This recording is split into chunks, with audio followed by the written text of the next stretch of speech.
Today is Friday, September 24th, 2021. Coming up on Roland Unfiltered, streaming live on the Black Star Network. The leader of Black Lives Matter in Los Angeles files a lawsuit after being swatted.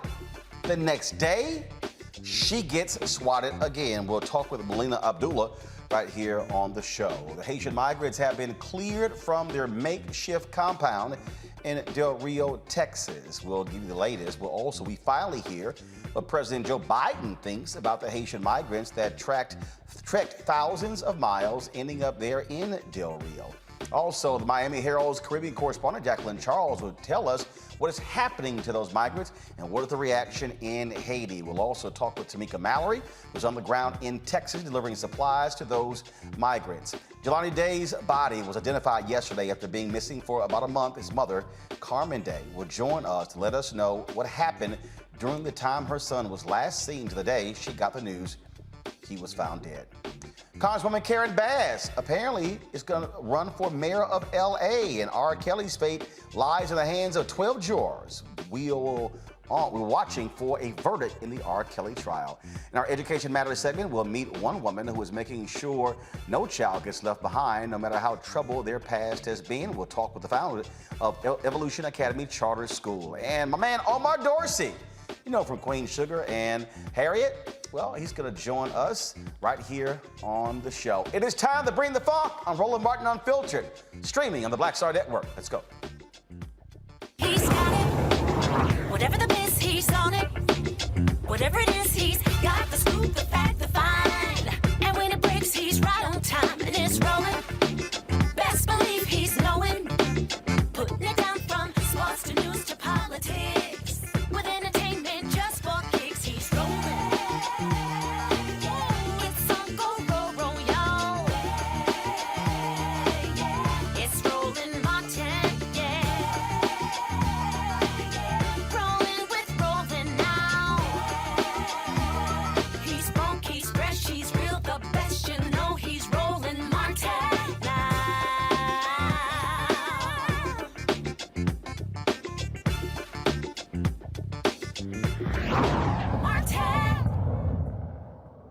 You've heard the phrase swatting. That's when someone calls the police, say something is happening at a particular home.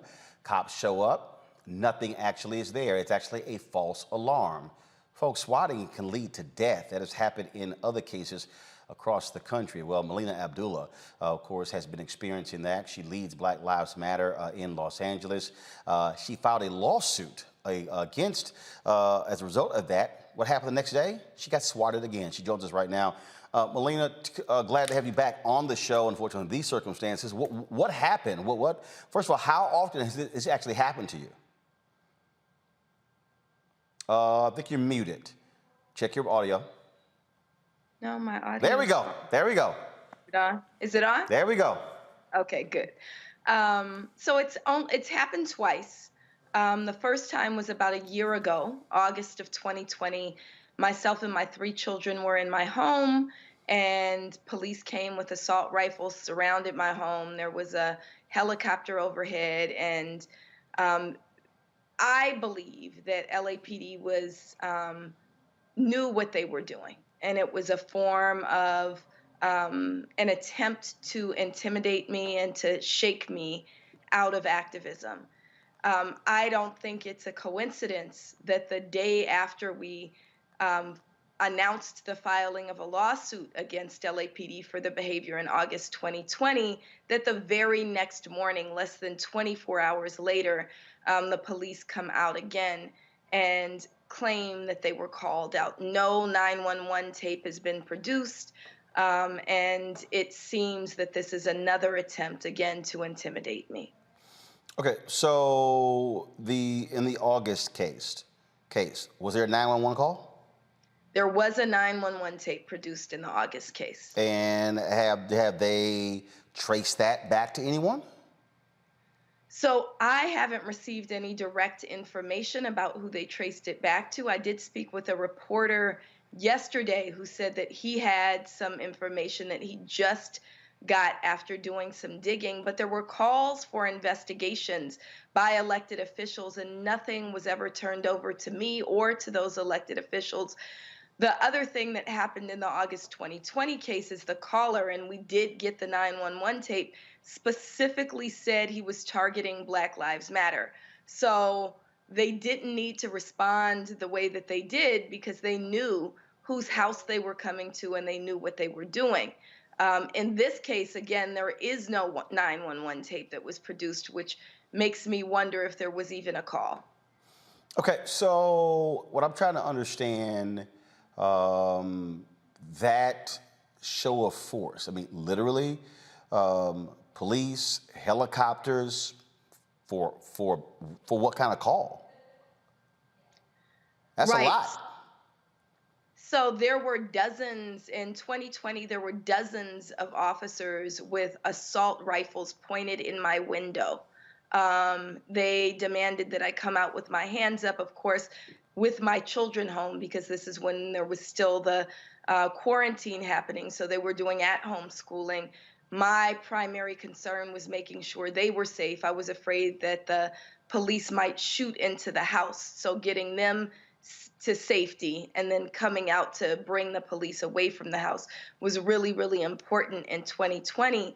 Yesterday, they came with less visible force, but they claim that they got a call of an overdose. They claim to a reporter that my son, who's 11 years old, called and said I had overdosed and needed help. That call, the initial call that I got alerting me to another possible swatting, came from actually the media. The media called and asked if I was okay, if I was being swatted again. That was at 9-something in the morning, and I thought that they had misinterpreted yesterday's press conference because there was no police here. Almost an hour later, the police showed up, and when the media went to investigate, they said that there was a 911 call claiming that I had overdosed on pills from my son. My son, of course, was in school. He didn't call. But also the question comes, if you thought I had overdosed on pills, where is the ambulance? Where are the paramedics? And why would you take more than an hour to respond to that call? So again, it feels like retaliation for me daring to push back against last year's SWAT. Okay, wait. They said they got a call that there was an overdose and there was no ambulance that came with them? No ambulance, no paramedics. They didn't even bother to come to my door. They actually went to a neighbor's door rather than coming to my door. Okay, that sounds a bit strange there. I mean, Yes. if there's a suspected overdose, you make sure that you have an ambulance and paramedics there. Absolutely. In fact, you don't even need police. It underscores our call, defund the police. If I overdosed on pills, I absolutely want an ambulance and paramedics. I don't need police coming. So again, this is why it feels like intimidation and retaliation for the filing of the lawsuit. All right, then. Melina, glad that you're safe. As I said, things have ended differently in some other cases where folks have been swatted. One man actually ended up having a heart attack, and someone else actually was killed as a result of being swatted. Yeah, it's absolutely traumatizing and could send you into panic, but you could also be shot. And so those are the things that we have to be aware of. And Roland, I really appreciate you for checking in on my well-being, and my neighbors and the media all checked on my well-being, and I really appreciate that. And it goes to prove that we keep a safe, strong community is what keeps us safe. If this is an effort to intimidate us out of action, it didn't work. It just causes us to double down and do more work and really push for justice for our people. So again, thank you so much for checking on me. And let's make sure we all band together so that we can push back against these efforts to intimidate us. All right, Melina Abdullah, Black Lives Matter Los Angeles. We appreciate it. Thanks a lot. Thank you. All right, folks, let's talk about Haiti. President Joe Biden has finally publicly addressed the treatment of Haitian migrants at the southern border. Biden vowed there would be consequences for the actions displayed in Del Rio, Texas. You said on the campaign trail that you were going to restore the moral standing of the U.S., that you were going to immediately end Trump's assault on the dignity of immigrant communities. Given what we saw at the border this week, have you failed in that promise? And this is happening under your watch. Do you take responsibility for the chaos that's unfolding? Of course I take responsibility. I'm president, but it was horrible what to see, as you saw. To see people treated like they did, horses barely running them over, people being strapped, it's outrageous. I promise you those people will pay. They will be, there's an investigation underway now, and there will be consequences. There will be consequences. It's an embarrassment, but it's beyond an embarrassment. It's dangerous, it's wrong. It sends the wrong message around the world. It sends the wrong message at home. It's simply not who we are. Vice President Kamala Harris also weighed in during her appearance today on The View.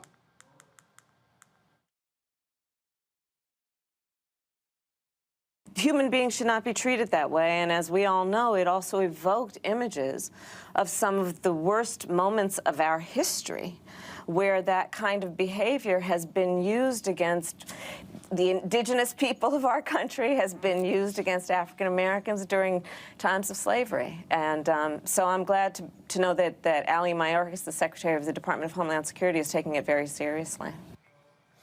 Now, the reporter who shot the photos claims he did not see the border agents swinging those horse reins at anyone, that his photos are being misinterpreted. Oh, conservatives have been jumping at that, saying these officers should be reinstated and there should be an apology.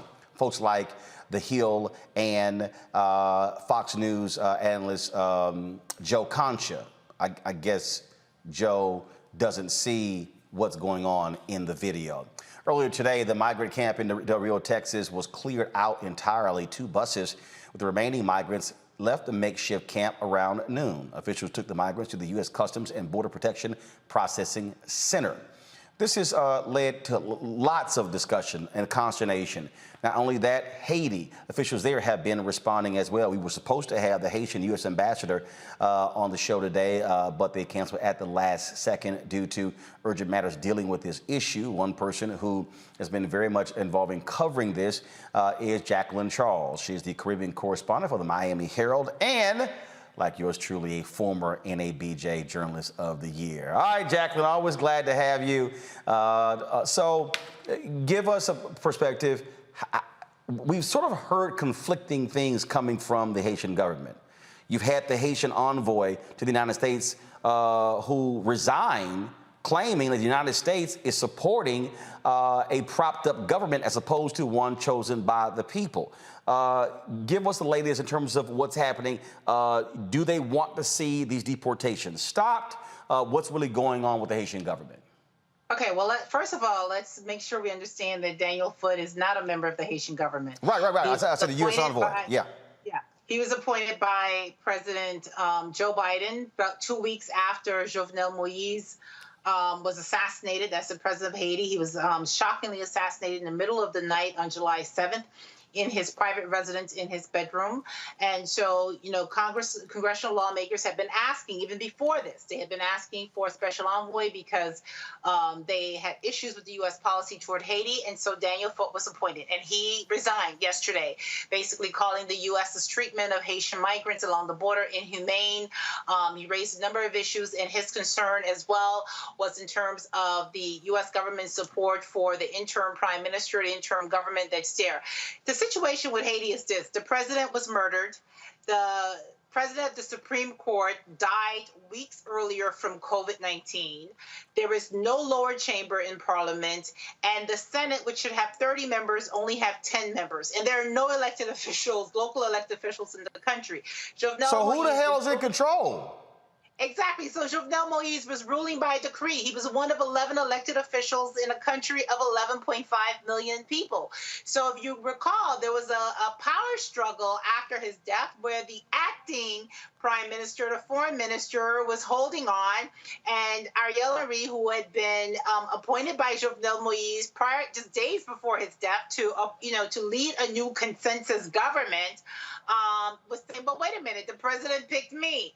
And so you've got this very murky situation. At the same time, you have civil society, human rights groups, business groups who are saying, listen, we are tired of the same old, same old. We want a game changer. And we have signed this accord where we say we want to take charge of this country. And instead of going to elections right away, because we've got a gang problem, we've got all these other issues, we want to put in place a transition government for 3 years so that we can clean some things up and then we can get people to elections.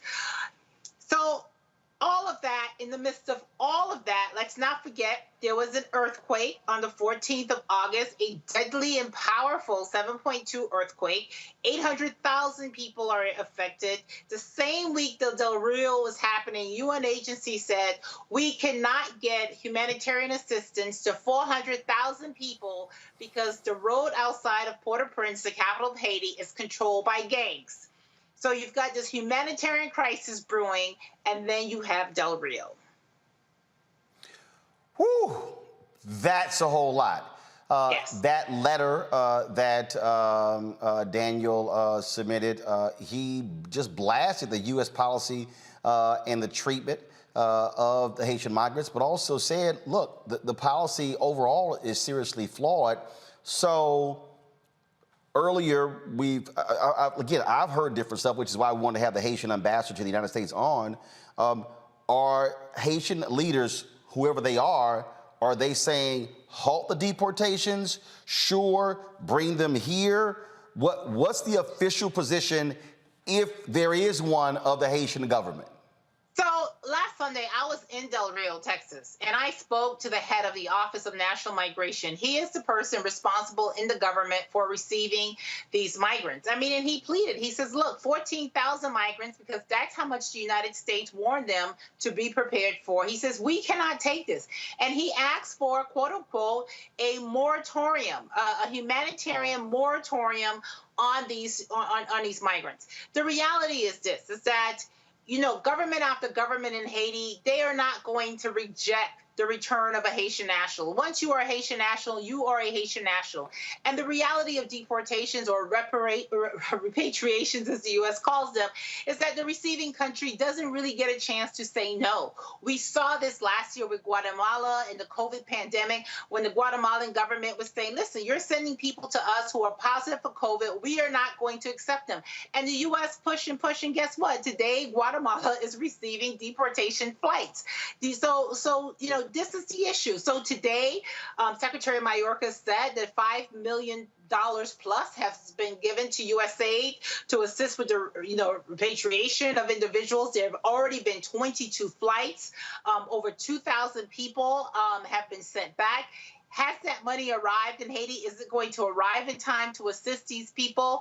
All of that is unclear. The reality is that you have a country in turmoil. You named a crisis, it exists. Today I was told there are at least a half dozen people who were kidnapped. Those are the cases that we know about. You've got gang violence. You have a humanitarian crisis with the earthquake and even outside of the earthquake. And you have people who left Haiti after the 2010 earthquake. Why? Because the promise that the United States gave, which was to build back better this country, it did not materialize. So they left. They went to Brazil. They went to Chile. And after things started to turn there, especially with COVID and the economy, what did they do? They picked up their kids. They picked up their life belongings in backpacks, and they made a 7,000-mile trek through the jungles of South America. Many people who did that did not survive. They were killed, they died. It's a very dangerous terrain, and eventually they made it to Mexico. I was on the border, I was in Mexico, I was in Del Rio, I spoke to the migrants. They tell me that it was word of mouth. People said, hey, Del Rio is open, and they went to the border, and even after they arrive in Haiti, they are still having a hard time to understand what exactly happened. How did I get back here? But I thought the border was open, and the border is not open. Whew, so here you have the United States deporting folks back and deporting them back to what? I mean, that is just, I mean, what you are describing is utter chaos, sheer madness, sort of like who's on first, who the hell's in charge. And so I can only imagine getting deported back and you get dropped off and it's like, what the hell is going on? I mean, you have a government, and you have a government that is in charge, but it's not a government that is, that's been elected, and it's not a government that has cash. This is a cash-strapped country trying to figure out how do we create this road to get to elections so that you have an elected government so that you can hold people accountable. But what Haiti and even Daniel Foote was saying is that the conditions in Haiti are just not there to hold elections. There's a serious problem with insecurity, with armed gangs. How, if you are running for office, where do you go to campaign? How do you campaign in an area that's controlled by gangs? So this is the reality that you have. And now what has happened in terms of the U.S. response with the special envoy and what is happening, you look at the current, government that's there and you're saying, but wait a minute, they're being attacked from the left, they're being attacked from the right, and honestly, if this thing all falls apart, I'm not exactly sure what tomorrow will look like. So it's a very delicate situation in Haiti right now. And to be sending these people back, what advocates are saying is that it's not the proper thing to do. It's going to add more strain. And, despite the fact that the U.S. said to us repeatedly that they were going to make efforts to see if Chile and Brazil can accept some of these people who are willing to return, because some of them have legal residency in those countries. As journalists, we have not seen any evidence of that. So far, it looks like everybody has been returned back to Haiti. So you were in Del Rio. Where are you now? Are you in the States? Are you there? Are you in Haiti? Are you somewhere else? Oh my God, I was a month in Haiti, 3 weeks in Haiti, and then I was in Del Rio. I'm back in Miami. One of the first, and I also went to Acuña, Ciudad Acuña in Mexico, on the Mexican side, where I talked to migrants who had left the camp because they started to receive word of the deportations. But one of the frustrations for journalists in Del Rio before they emptied this camp is we were not allowed access. We were not allowed in, so we couldn't go in. We couldn't really see what the conditions were. We couldn't talk to the people. So whatever information we were getting outside of the few drone footages or videos that people were sending out and it made its way on Haitian social media platforms, we were basically just taking authority words. And if you recall, there's been a lot of discussions and debate about the conditions under which, people were subjected to in those camps, in that camp.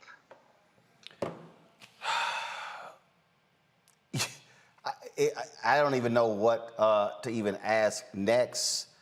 What is next? It's desperation. I mean, it's desperation. Secretary Mayorkas is right in terms of, people being misled and believing that there was temporary protected status here. The Biden administration is in a difficult position. On the one hand, they're trying to get, comprehensive humanitarian reform in, but then on the other hand, you have this rush to the border. And of course, we have that photo. We have the images. I saw somebody put the video today, and, when I looked at that video, I was just, my mouth dropped open. And let me say this, for African Americans, that picture took us back to the slave patrols. But for Haitians, it was a much more recent. It was a reminder of the double standard that has existed in U.S. immigration policy toward Haitian migrants, where Haitian migrants are often considered economic migrants, regardless of what's happening in their homes, that, there were 60,000 of them in Guantanamo Bay, when we had a policy called wet foot, dry foot, so that when Cubans came to the U.S. and they touched soil, 1 year and 1 day, they were allowed to apply for residency. But Haitians and other migrants who were caught at sea were returned to their countries of origin. And so that is where it hit them.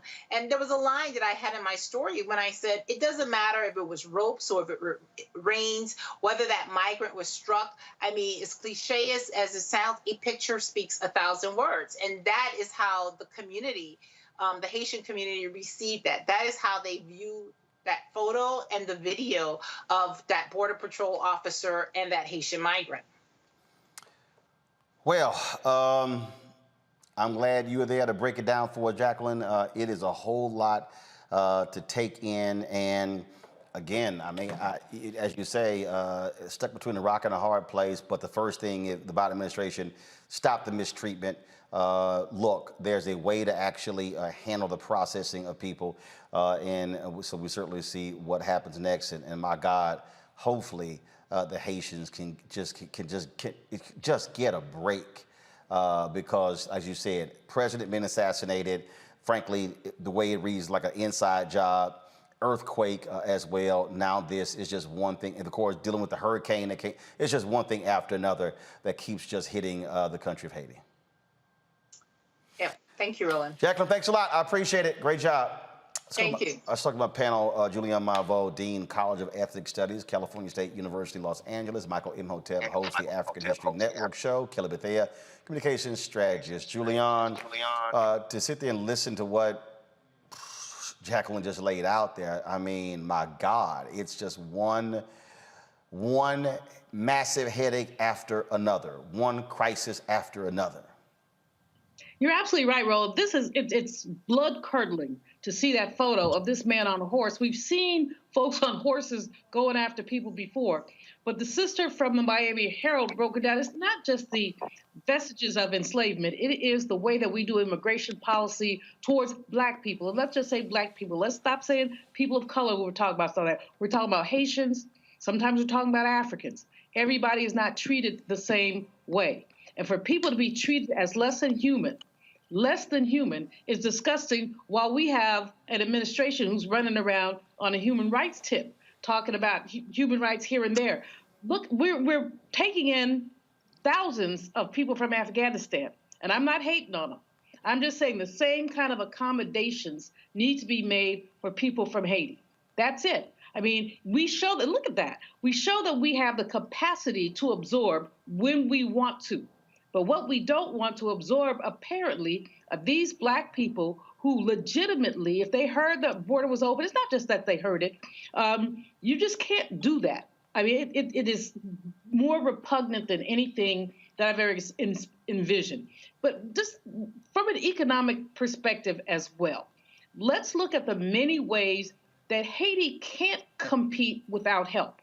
What ended up happening is Haiti had to pay France money. We should never, ever forget that. Haiti had to pay France money, and that was a drain on their economy. As we know, these kind of drains are multi-generational. And so when we talk about Haiti, we have to talk about the whole ugly history and the fact that white people were so mad that Black people beat Napoleon that they've been punishing Haiti ever since.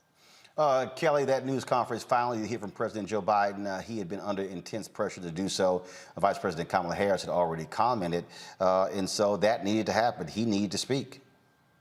He absolutely needed to speak, but I can't help but to agree with Dr. Malveaux on this one.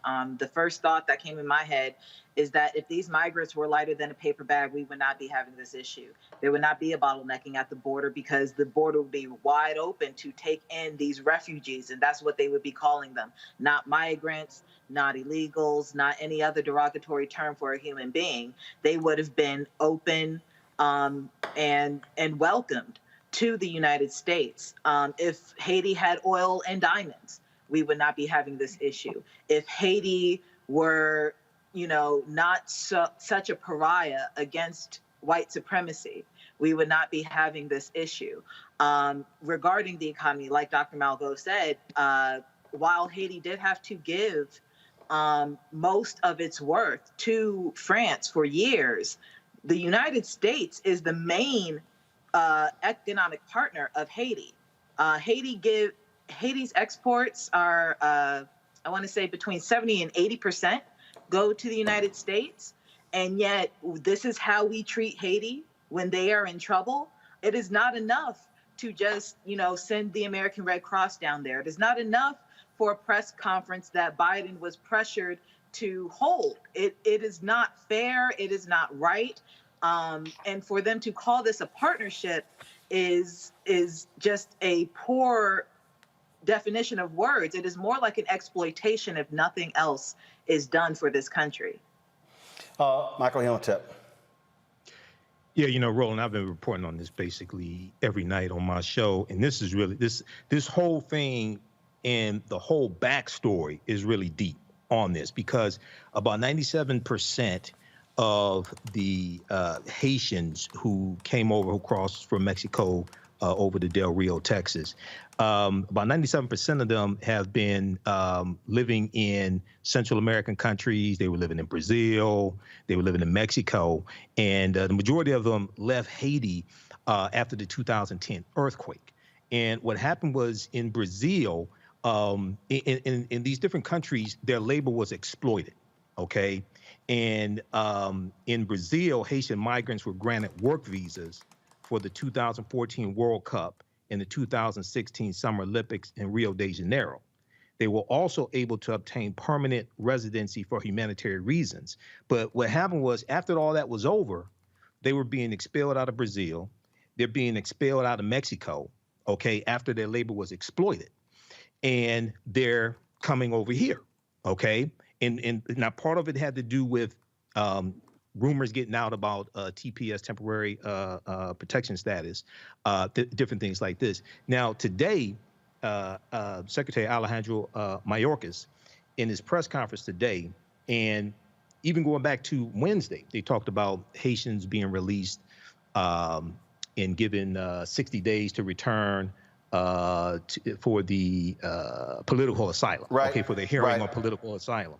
12,400 of the migrants are allowed to have been allowed to request political asylum and stay here. 8,000 have been returned back to Mexico, okay? 5,000 are being processed to determine whether they will be expelled or placed in immigration removal proceedings. 2,000 migrants have been expelled to Haiti. So what I'm still trying to figure out is, okay, how do you exactly determine who can stay and apply for political asylum and who gets expelled back to Haiti? I'm still trying to figure out what the first of all, criteria is. remember, they're using Title 42, which allows for you to expel single folks, but the ruling by Judge Emmett Sullivan applies only to families, and they're appealing that ruling. I want to do this here. Hold tight 1 second. I want to go live now to Tamika Mallory. She's there in Texas. She's co-founder of Until Freedom. They travel there with a significant number of supplies, not just to Del Rio, but to other parts of Texas as well. Tamika, how has the trip been going thus far? Hey, thank you so much for me on, and to the panel of all my good people who are there. I was actually really listening in and focusing on the history, because I think a lot of people, even folks who are Haitian Americans, don't necessarily understand the significance of what is happening at the border and what is happening to the Haitian people. We are actually returning back to Dallas after having spent the entire night and all day today traveling to Del Rio, bringing a truck full of resources, and also going to the bridge, under the bridge, where the encampment site was, to take a tour. Once we got to the encampment site today, we learned very quickly that everyone had been removed. All of those who were under the bridge had been removed by buses that they say were being moved all night long, buses showing up to clear out the space. And so we did go, we learned a lot, we asked a lot of questions. They did give us a tour. And when I say us, I'm speaking of Until Freedom, my organization, along with Relief Gang, which is Brother Trader Truth, that many of you know from doing relief work across, particularly across Louisiana and Texas, in several earthquakes. And we worked with some of the Haitian elected officials, and of course the organization that we're supporting and working very closely with, called Haitian Bridge. We all went together to this area and had the tour. And then we left there and we went to a processing center. It is a location that we have not named publicly because there were white supremacists that showed up with weapons just a couple of days ago, scaring families, and also those individuals who actually run the facility. There are people here who are doing great work with not a lot of hands. and not a lot of resources, but they're doing amazing work. And I think the thing that's important is for folks to know that this is not new to them. They've been doing this work for years. Haitian Bridge and the young woman, Miss Gerline, who runs that organization, has been engaged in relief efforts for at least 6 years. And the location that we went to today, they've been there operating for a long time. It just so happens that this particular time period has been heightened in terms of those numbers of individuals who have crossed into Del Rio, and also, of course, the inhumane treatment that we all watched in the videos and images that I've seen on your show today. But they are always dealing with migration. And in fact, people are still coming. And we've been told that by Border Patrol that they expect that between 10 and 14,000 people will show up again in the coming days. There are people waiting on the Mexico side. Oh, sorry if that cut off. But there are people waiting on the Mexico side of the border trying to get in. They say that the situation on that side is very serious, it's very tense, and there are people who have left the Texas side of the border to go over there to bring aid. We partnered with this particular processing center, and Linda Sarsour, who you had on last night, my partner at Until Freedom, and I were allowed to go into the processing center to see families, to be able to meet with people and to assure them that there are many of us American citizens who support them and are standing with them. And then we also were able to unload the truck with all of our volunteers and supporters so that they have access to supplies, much needed supplies. So the supplies that y'all gathered in Dallas, what happened with those? Did y'all distribute to other places, to other people? What happened? Yeah, so the supplies that we, again, collected at Friendship West, which is Dr. Freddie Haynes' church, they are being distributed today and from now on until everything is gone from this particular facility. As I said, they deal with refugees, migrants all the time. And so this is not new for them. This is a very well-known location that people show up at for help. And so the supplies are there, and there were families, many families inside of this facility today, and they will have access to the supplies. There's also a nearby church that is going to facilitate or hold on to anything that is left over so that when the next group of people come across the waters, that they have these supplies readily available to give to them. We also sent other trucks to different locations. So we had people contacting us with trucks full. We were unable, because of our manpower, to bring those trucks down into this area. As I said, it's very sensitive. People are trying to protect the identity of those individuals that are inside of these facilities because there are white supremacists who are showing up and causing danger and, of course, fear to those individuals who have crossed the border. And therefore, they do not want to make pomp and circumstance with lots of people and cameras. And so we were trying to adhere to that. And therefore, we sent trucks to Houston, which is where an ICE facility is located that people have been going to, and they will be released from those facilities. What we learned under the bridge today is that from that facility, from that holding place, that encampment site, there is no, thank you, someone back here helping with sound, Attorney Angelo Pinto. But from underneath the bridge, there is no deportation happening from that bridge particularly. There's also no COVID testing, no ability to quarantine.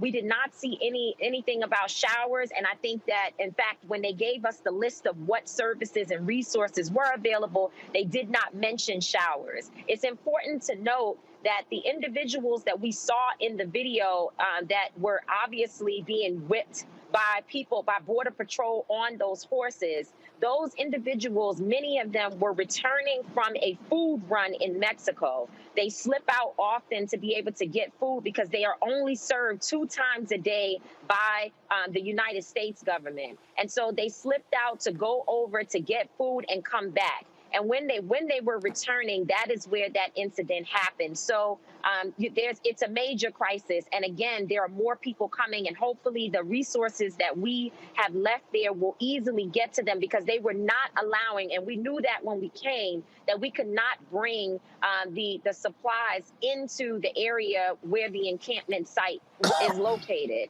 And so we had to make sure that it is in a facility where there are actual families who have been released to go there to find their families and to be processed. Tamika, we appreciate it. This is why we have this platform, because otherwise, how would the word get out other than social media? And so thanks for breaking it all down for us. Great job there, and certainly safe traveling back on those Texas highways. Thank you so much. Thank you. Love you much, Roland. Thank you. Love you as well. Folks, Pastor Freddie Haynes, you heard Tamika mention Reverend Dr. Frederick Haynes, pastor of Friendship West Baptist Church in Dallas. He was in Del Rio yesterday. If you saw that video with Reverend Al Sharpton when he was being heckled, Pastor Haynes was standing right next to him. This is what he had to say last night about what he saw in Del Rio. This is from the Until Freedom video that they shot.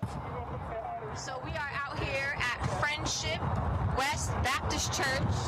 Can't miss out on that Black Lives Matter. That's how you know this beautiful place. Dr. Haynes, this is Angelo Pinto, co-founder of Until Freedom. Dallas showed up. Showed up and showed out. We got word out last night that y'all were coming to do what y'all do.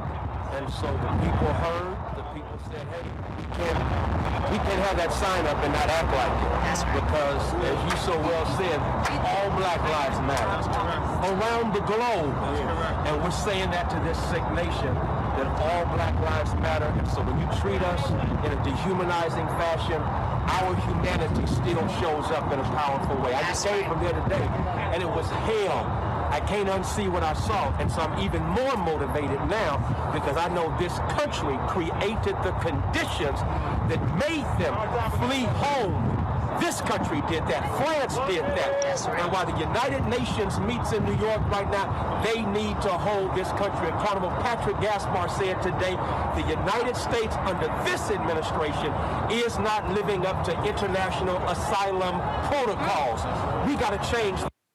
Again, that was Pastor Freddie Haynes right there. Real quick, I'm going to go to Michael, Kelly, and Julian before we go to a break. Julian, look, you just heard what Tamika said. There's going to be another wave. So this country has to figure out what its policy is. And again, I've asked the Biden administration every single day since Sunday to send somebody to this show to discuss this. They have yet to do so. I asked Sunday, Monday, Tuesday, Wednesday, Thursday. Every single day hasn't happened. America is going to have to explain why there's a different policy for Haitians from Cubans or Afghan refugees. Thank you. Beyond that, Roland, I mean, when you look at it, the Biden administration, we got your back. This is Mr. We got your back. Well, whose back do you have? When the Congressional Black Caucus has a Haiti caucus, they've talked about this. When others have talked about this, you can't say you have our back. I'm Haitian American. My mother's dad was Haitian. I mean, this affects us all. And so for them to arrogantly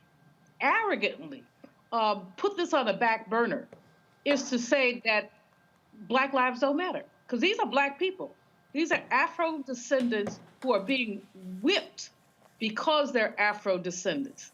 Not because they did anything wrong, but because our country is too polarized to do the decent thing. Not the right thing, the decent thing. And the decent thing is to make room for these people. We do it for everybody else. Michael. Well, you know, Roland, there's another 20,000 Haitians in Colombia. And it's possible that they can come this way as well. Okay, NBC News had an article from a couple of days ago. I talked about this as well. 20,000 in Colombia. Now, Governor Greg Abbott in Texas, and there's a big piece from the New York Times from yesterday. There was a line of 800 vehicles that Governor Greg Abbott had lined up along the border to keep to Haitians from coming in. The Texas Department of Public Safety vehicles, okay? It's a big piece about this as well. So, and one of the things I'm trying to figure out, Roland, maybe you can help me out with this. Okay, so is that legal to put the vehicles there and block it? Yeah, I mean, from the people from coming over? I have a lot of questions about this. The more research I do on this, man, the more questions I have about this. Kelly?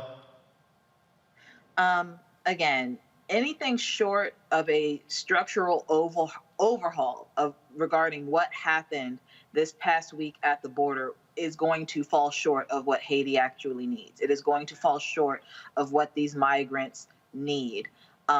We cannot afford any more performative allyship, as I said on your show before. The fact that Biden, waited days to make an official statement, that says something, and it's not something that is making anyone feel good.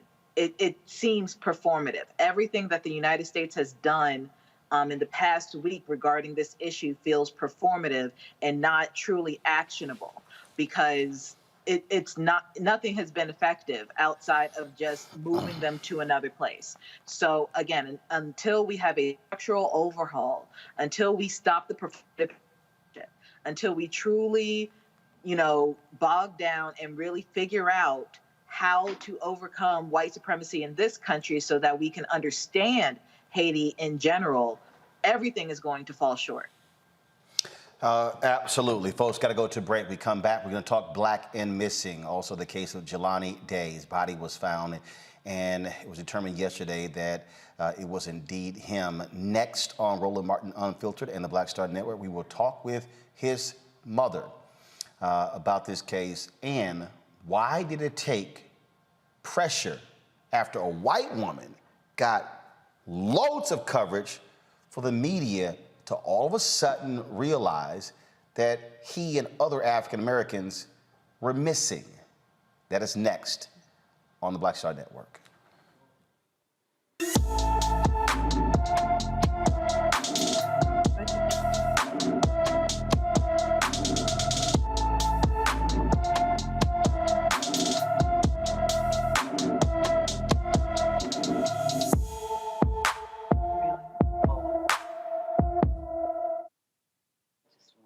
Our age have lost the ability to focus the discipline on the art of organizing. The challenges, there's so many of them and they're complex, and we need to be moving to address them. But I'm able to say, watch out, Tiffany, I know this road. That is so freaking dope.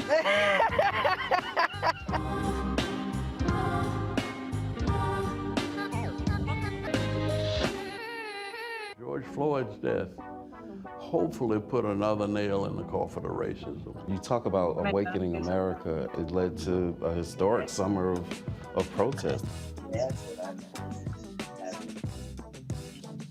I hope our younger generation don't ever forget that nonviolence is soul force. Priceless.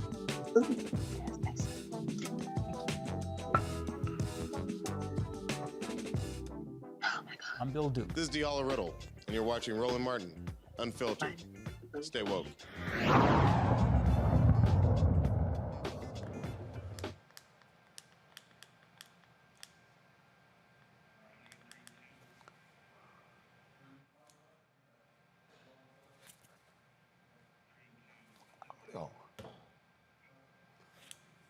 Folks, we have seen the past week, all of a sudden, lots of attention focused on black folks who were missing.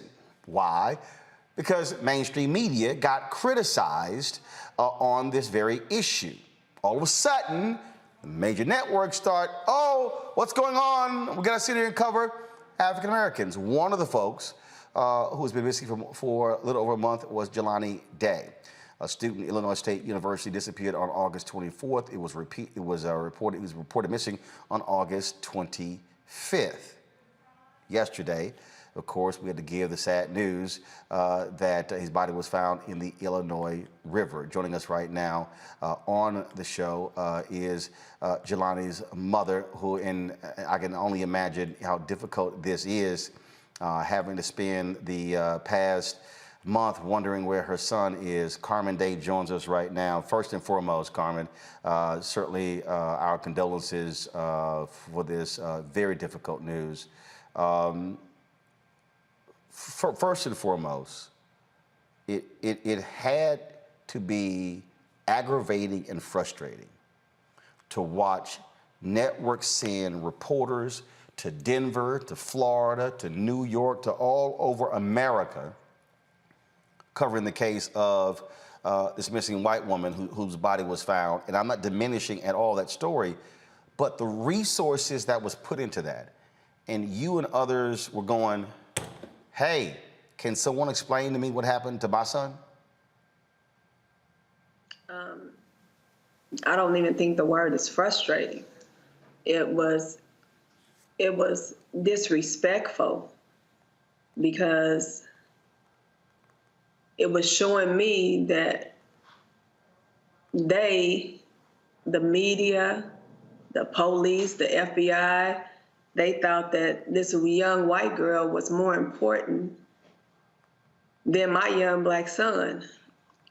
And I was mad, I was angry, because the same focus and the same attention that I had been asking for and pleading for and begging for, I couldn't receive.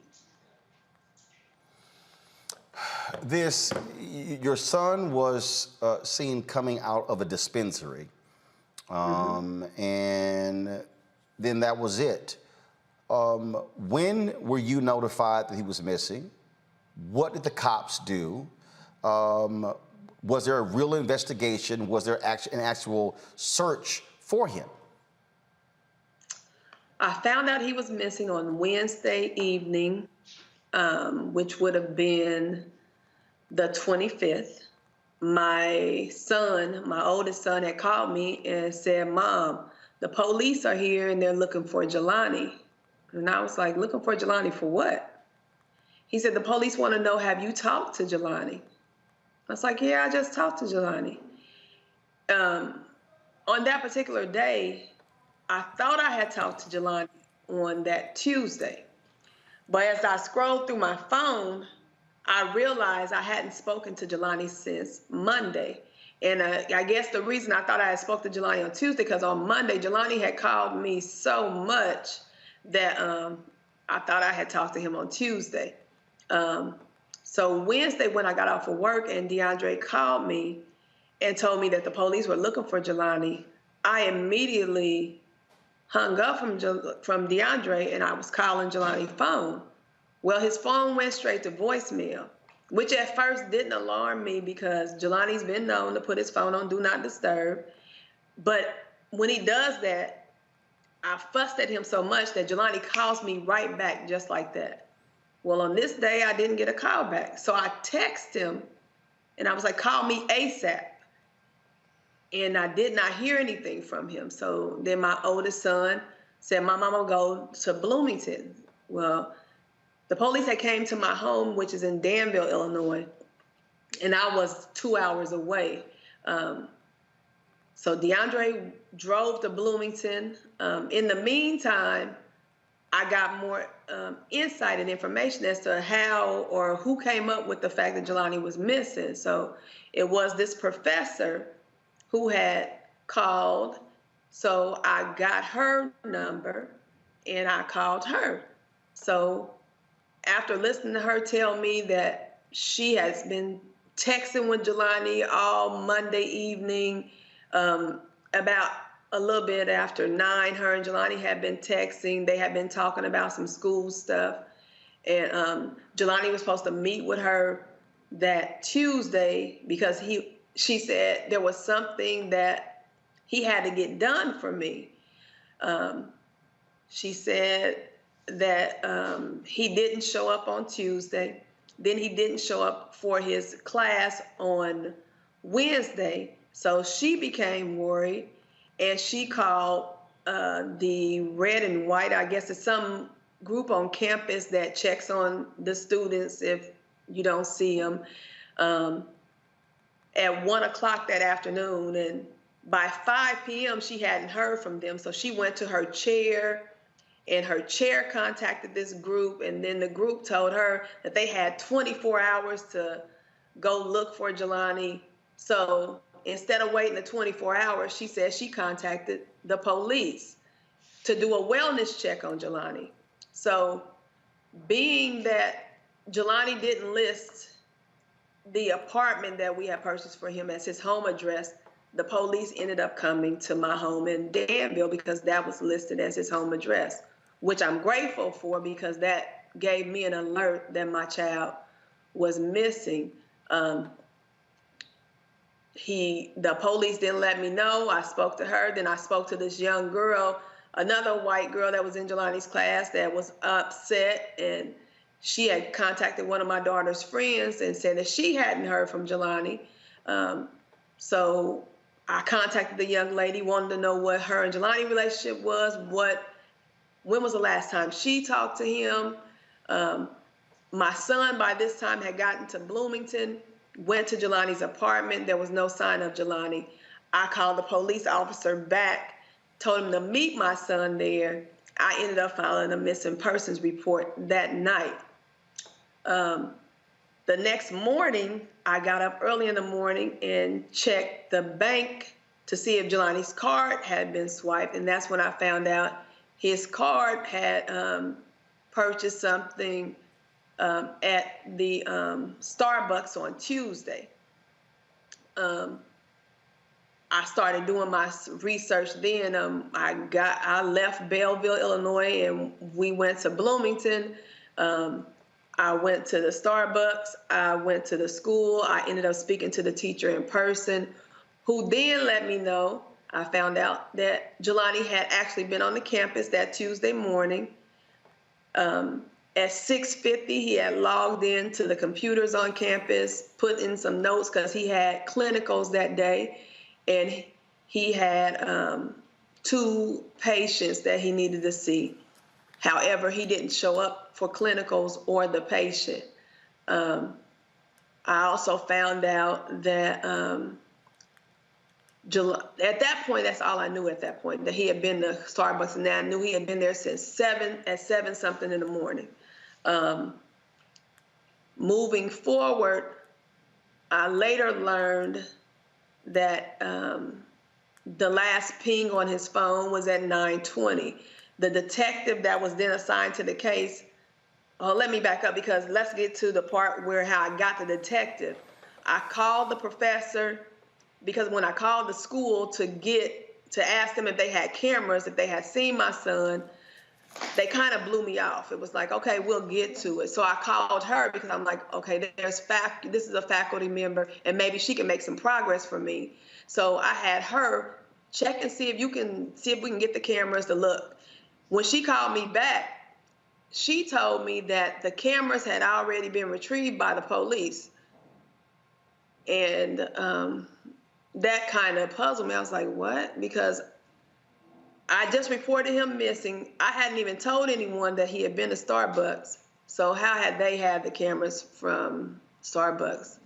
But I listened to her, and then she said that she knew somebody in the police department that was had some higher up authority, and they were going to get a detective on the case. And that is how I got a detective that day from her helping me. Got a detective that day. I spoke with the detective. I gave him everything that I knew. That's when we found out Jelani's last ping on his phone was at Veterans Parkway.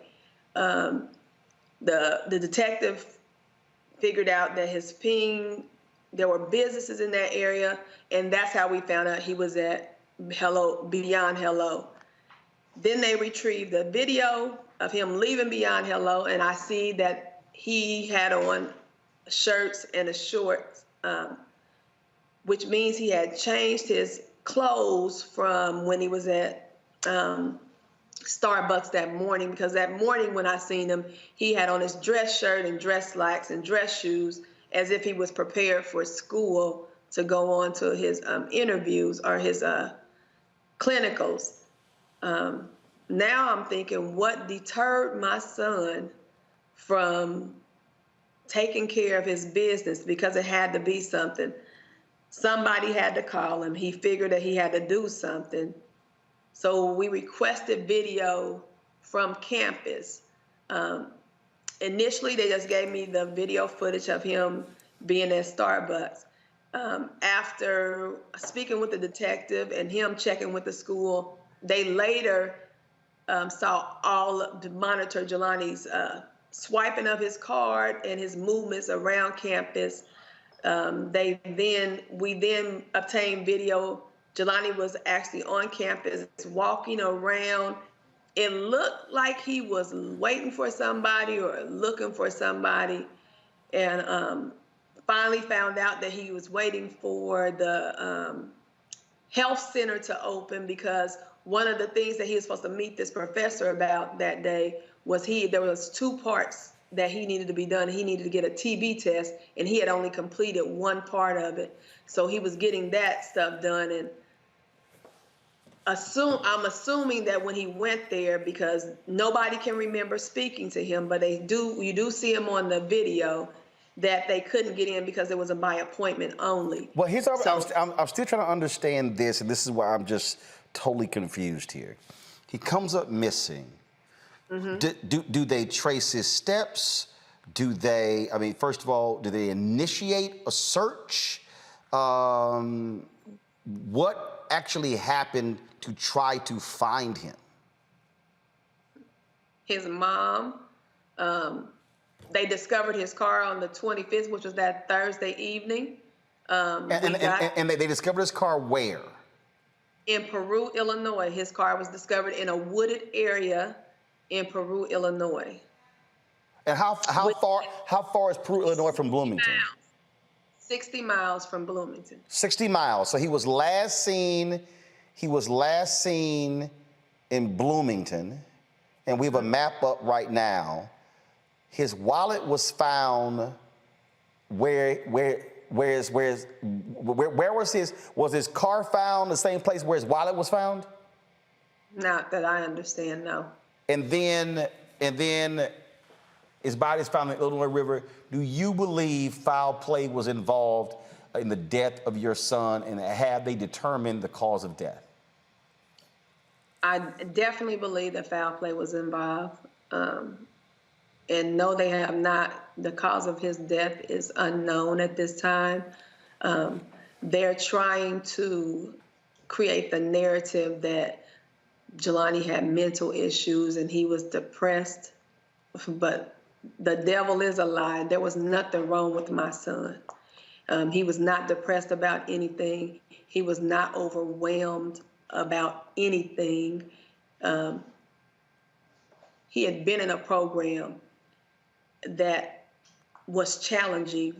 He went to an HBCU where he kept his GPA up to 3.3, 3.4 and higher, while he pledged online, while he was in a group on house arrest. He pledged for them. He was a collegiate honor student. He did all of that, plus he partied. And I would get on him. I'd be like, Jelani, your grades better be good. And nothing ever failed with him. He kept all up. So he knew pressure and he could handle pressure. So them trying to convey this or want him to make me think that my son, because his dad is ill, because things were going on in school and it was a challenging program, that he was under pressure, is a lie. Jelani could handle all of that. He had been handling, he's handled many things. And so the fact that he's in Peru, which is a town that only comprises of 1% of Black people, that he's never been there before. I've never heard of it until they found his car there. Then they want me to think that he actually took his car, parked it in this wooded area that you would only know about this area if you are from there, that you have been there, or you lived and grown up there, because it's one of those areas where you just don't find by going down the street. It's tucked away. So he didn't park his car there. Then they want me to believe that he parked his car there and he walked his little happy self to this riverbank, took off his shoes and socks and his shorts, and put himself in the water and drowned himself. Number one, my son was on the swim team and he could swim. So none of it makes sense to me. And I'm not going to let them create a narrative that makes anyone think that my son had any kind of mental health issues, that he was not a strong young man. My son is smart. He was determined. He was goal-driven. He had things in his life that he wanted to accomplish, and somebody stole all of this from him. I don't know if they thought he had money because of the car he drove, or because of how well kept he was, or because of the way he kept himself up. But somebody did this to him, because Jelani didn't just drive himself to Peru. He didn't just put himself in a river. He didn't just drop his wallet in somebody's yard. He didn't just leave his lanyard laying on the ground. He didn't do none of that to himself. Somebody did it, and they didn't do nothing to try to find it out. That car was found on the 26th, which was a Thursday. By that Saturday, I conducted my own search, gathered people, had them in Peru. There was not one police officer there to help us, to guide us, to lead us, to show us anything. I even posted on social media. I don't know how to conduct a search, but I know I have to search. And whoever can help me, please join me in searching for my son. And people showed up. I did the search the next day in Bloomington, near his apartment, because my kids was like, Mama, let's search this area. We didn't know what to do. We didn't know where to search. Nobody was telling us anything. So I had to make moves on my own. I had to figure out things. My kids have been on computers trying to figure out things. We tried to get into his phone. His location turned off. Apple wouldn't help us, so we created a protest against Apple, had everybody tagging them until we could get some help. The police were telling me that they had to get a subpoena against Apple, and it would take sometimes it takes 6 months for Apple to respond. Not with this one, it wasn't going to take 6 months. I found Apple's policy. I texted to the detective. I gave him a number. I had people calling, just bombarding Apple with phone numbers. One of my friends found out that he sat on a board with somebody from Apple, and he contacted them for me. By that night at midnight, Apple had at least responded with some kind of spreadsheet, according to Detective Jones, with some information. That wasn't because they did anything. That was all because of the groundwork and the legwork that me and my friends and strangers put in for my son. After the Apple stuff, we had to still look for things. We're looking for clues. I had to hire a private investigator. I had to call Illinois Search and Rescue so that they can get involved, so that they can perform a search. And it was them that, when that search that they conducted, that found this body that they couldn't identify. That wasn't Peru. That wasn't Bloomington. That was me and my kids and my friends and people I didn't even know that were concerned about how I felt about my son. So we find this unidentified body on September 4th. They sit me in a room. They explain to me that they can't tell me anything because the decomposition of the body, and we would have to do DNA. So you're saying you're saying his body was found September 4th? September 4th. It was found September 4th, and it wasn't until yesterday that they identified that that was indeed him.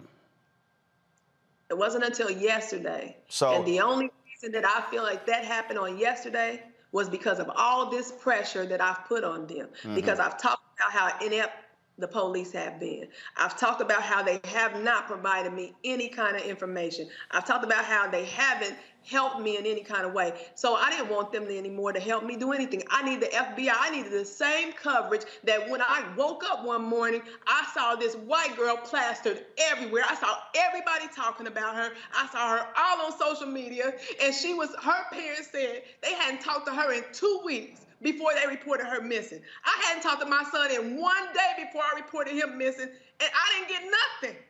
Not nothing. But she had the FBI, and they had people looking for her everywhere. And I sat there, and do not get me wrong, Gabby, my heart goes out to her parents, because I know what it feels like to not know where your child is, to want to know where they is, to want to make sure they safe. I know what that feels like. I was sitting in that seat with her. But I didn't know what it felt like to have the FBI come in and use all their resources and to use everything they had to find her, to find their child. I didn't know what that felt like. They found her within 3 days. Day 30 is when I found out where my son was. Carmen, there are other parents who are having to endure this same thing. We had a brother on, Daniel Robinson, on yesterday. And I hate to have to ask this question, but the reality is it's going to happen again. What advice do you give to anybody out there that if their child comes up missing, what they should do from the beginning? What would you tell them based upon what you've had to endure and what you still are enduring? What would you tell them that they need to do the moment that child is missing? What my message to everybody now is, right now, while you still know where your child is, number one, use those locations. I don't care how old your child is. Use those locations. Those locations are very, very important. So what you mean is make sure that those tracking devices are on.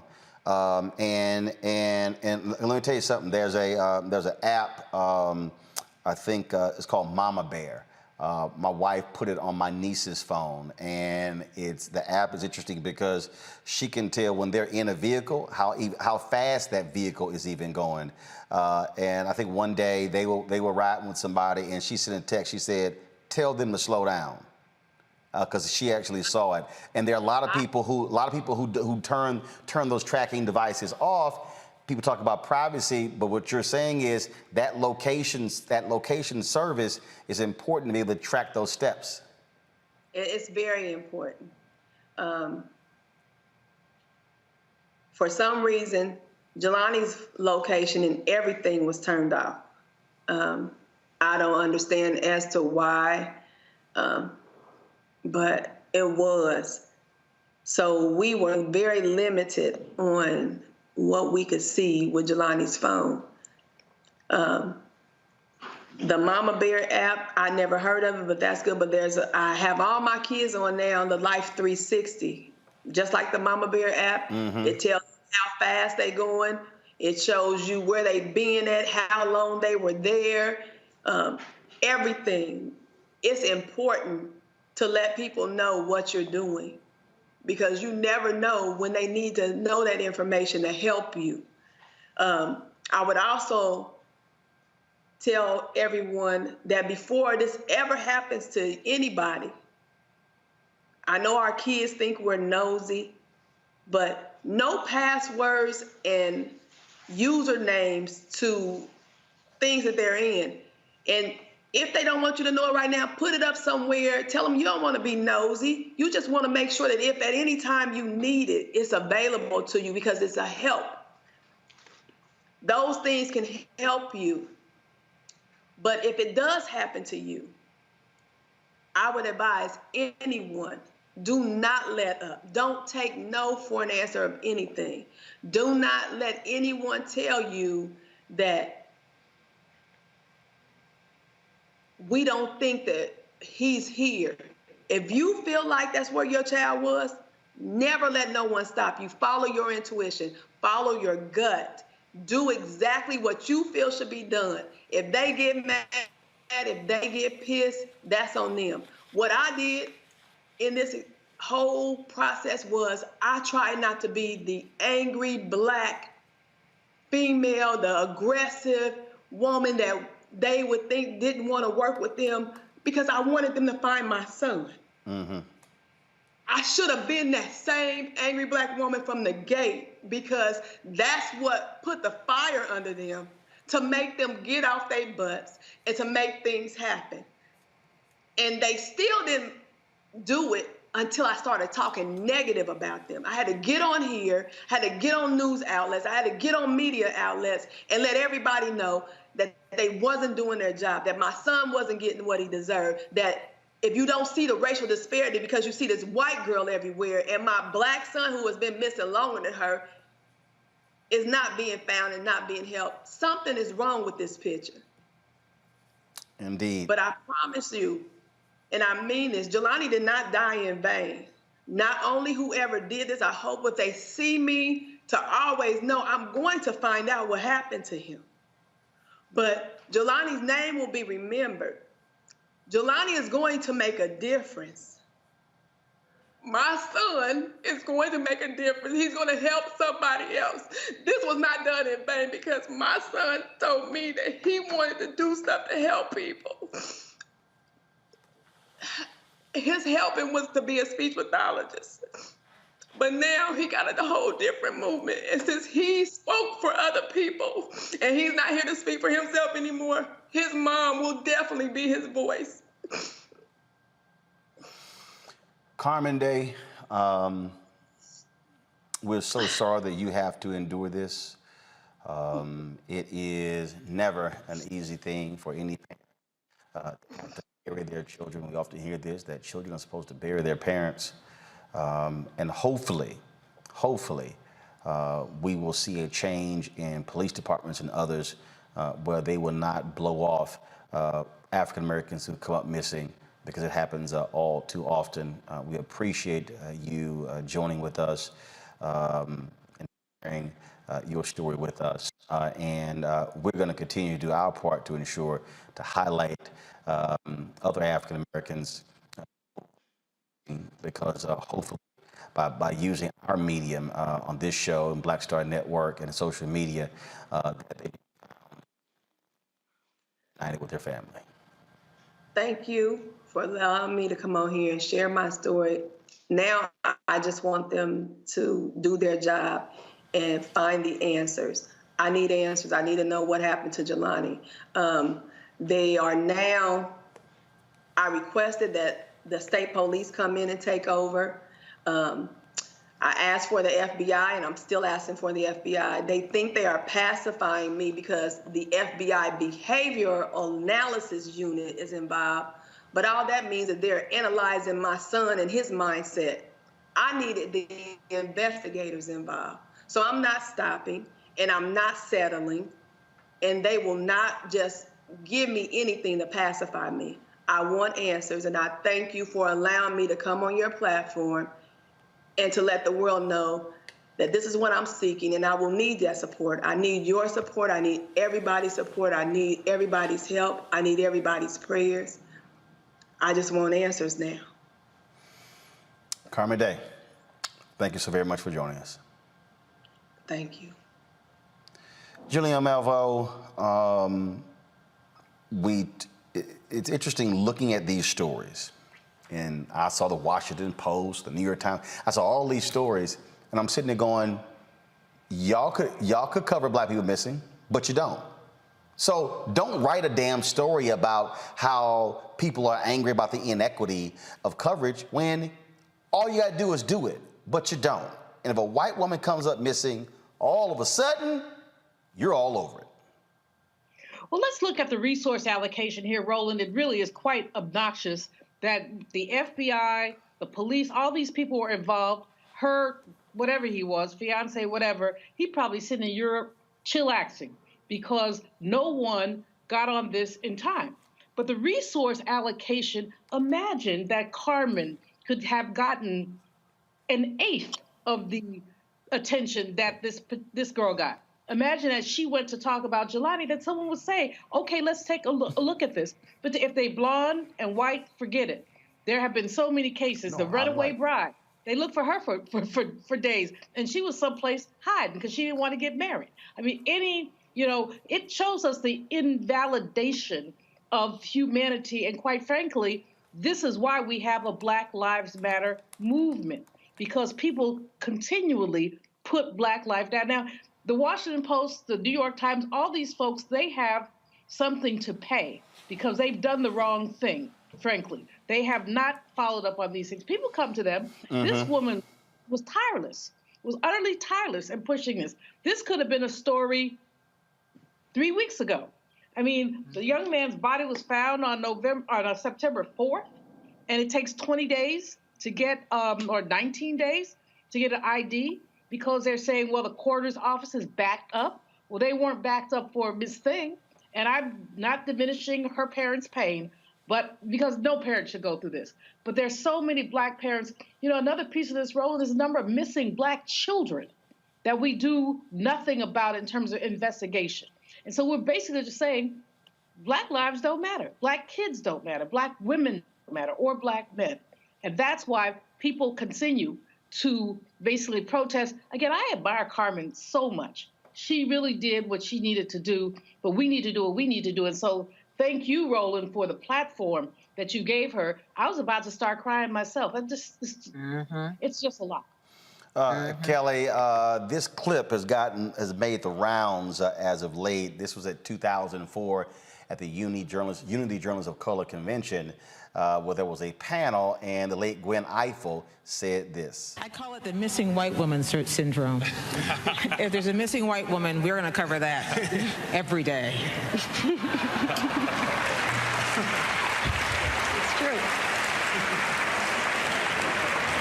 So I think we need to keep our focus. I call it the missing white woman syndrome. That's what it is, Kelly.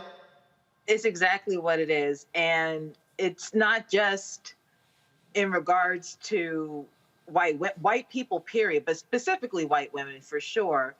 I'm sorry, I have to gather my thoughts because that interview was just incredibly powerful. It was very emotional for me. And like Dr. Malveaux, I was trying not to cry.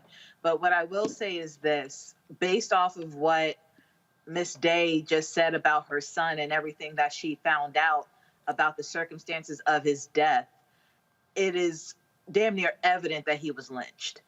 I don't see anything other than that happening here unless something comes up. But based off of what she has found, based off of how the police has treated this case, based off of the fact that his phone was found one place, his car was found another place, and his body was found basically in between both places, there's no link to where he was found versus where his college is versus where he lives with his mom. All of this lines up with, at the very least, suspicious circumstances. But considering the history of this country regarding young Black men missing, this absolutely looks like a lynching. But going back to the lack of coverage we first of all, we don't know anything about the condition of the body, crime scene, or anything like that. We don't. So we can't even. So we can't call it a lynching if we don't even know if a cause of death has been determined. That lynching is a very specific thing. I understand. I'm just saying, based off of what I just heard from the mother, that's what it sounds like. But we don't know what happened. We know what was discovered. I didn't say that's exactly what happened, though. So, well, again, we don't even know the condition of the body and what the cause is. So I'm just, what I'm simply saying is, I don't like jumping to anything unless we're basing it on something. We don't have anything. We don't even know. We don't even know if there was blunt trauma force to the body. We don't know anything. I understand that. Again, moving forward from that, that's just what I think. I'm not saying that's what happened.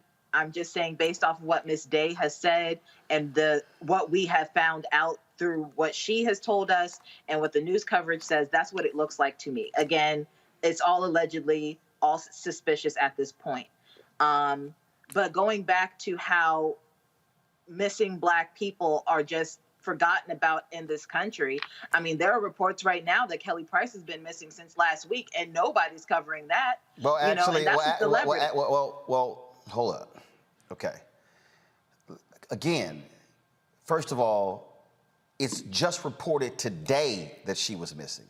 Literally, the stories just came out since we've been on the air. Now, her information right now is listed with the National Crime Information Center. Her family apparently is actively seeking information about her whereabouts. And so this information about Kelly Price has only come out in the last hour or two. And so, well, I saw it hours before that. So right. What you said, no one is covering it. But that's not true. They are. Literally, multiple media outlets are reporting it. So folks are just finding out that she was missing, apparently after a COVID diagnosis. Okay. Well, I'm just very particular when we say stuff isn't happening when literally it just happened. So, I mean, we hadn't even talked about it because since we've been on the air, we actually saw it. We saw the reports, not just TMZ, Atlanta Journal-Constitution, Essence is reporting it as well. Other media outlets are reporting it. Now, that's going to be different because she's a celebrity. The real fundamental problem here, Michael, is when you're not a celebrity, when you're not a white woman. And that's what Carmen was really pleading there, the fact that she had to travel there and conduct her own search for her son. Daniel Robinson, the fact that the company the guy is a geologist with, the company hasn't even done anything. These are parents. They aren't, as she said, they're not experts in search and rescue. Right. Yeah, Roland, first of all, this is one of the reasons why Black media is so important. Black-owned, Black-targeted media is so important, especially Black-owned media, to get these stories out and to inform us on what's taking place. When we deal with the lack of coverage historically on missing African Americans and missing white woman syndrome is definitely what it is. You only protect what you respect.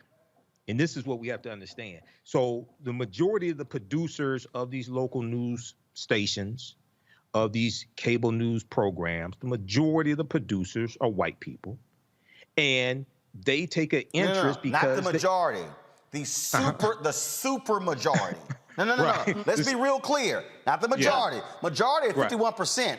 80+% of the newsroom leaders in America, television, newspaper, digital, magazine, radio, are white men.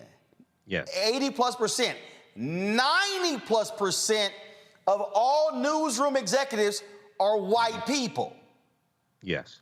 Go ahead. Yes. So when they see a Gabby Petito, when they see some other, especially a white woman, okay, that reminds them of their mother, their sister, their niece, things like this, right? So they automatically gravitate towards that, okay? And they want to get this information out.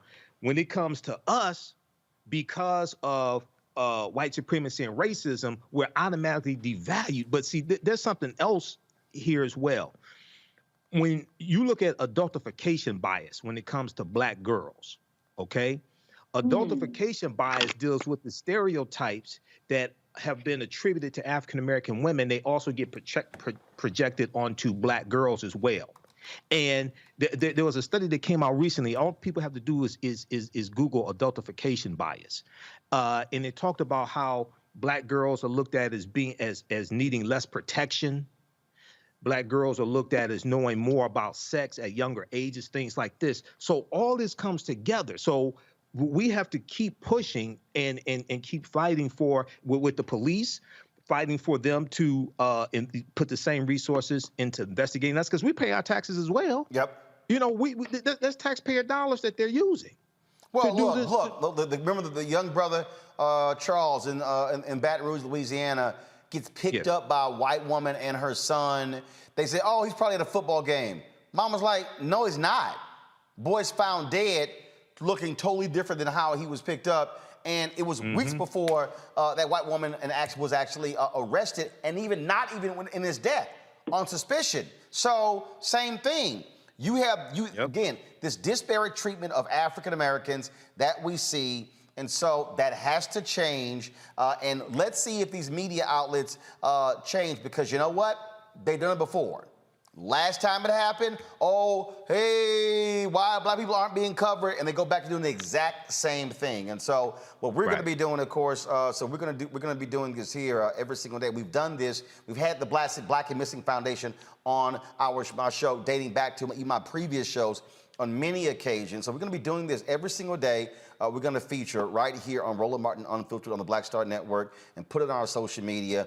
One of these cases of someone who is missing. And so this is the young lady today. Folks, go ahead and pull it up if we have the graphic. If we have the graphic. Okay, so let's pull it up. First of all, we have, Kashay Jacobs, 5'3", 100 pounds. Hair color is brown, shoulder length. Eye color is brown. She was missing from Richmond, Virginia. She has a tattoo of a leaf on her right foot, animal paws on her right leg, flower on her right hand. Guys, I need information. When was she missing? What date and where? I need information. So I need to have that to know how long she's been missing. And also, when we put this graphic up, folks, I need a number, a place at the bottom where people can call if they have information. And so please, that's how we need to do this. So we need to have a number to every single, whatever that local jurisdiction is, the person who's missing, we need that phone number placed on the graphic so we can have that as well. So folks, if you have any information regarding Kashay Jacobs, call the Richmond, Virginia Police Department. Got to go to a break. We come back. We'll talk Education Matters. We'll also talk with actor Omar Dorsey, and Congresswoman Karen Bass. Actually, I'll do this before we go to break. California Democratic Congresswoman Karen Bass is apparently planning to run for mayor of Los Angeles. Reports say the esteemed lawmaker may make her announcement as early as next week. She's a six-term congresswoman, born and raised in L.A., and has been politically active since an early age. Former Speaker of the House of the California legislature as well. You know, we had her on the show yesterday. Yeah, I did send her a text to ask if that's actually true, if she's running. Have not heard back from the Congresswoman. More on Roland Martin Unfiltered next on the Black Star Network. White supremacy is just about hurting black folk. Right. We got to deal with it. It's injustice. It's wrong. I do feel like in this generation, we've got to do more around being intentional in resolving conflict. You and I haven't always agreed. Yeah. But we agree on the big piece. Yeah. Now, conflict is not about destruction. Conflict's going to happen.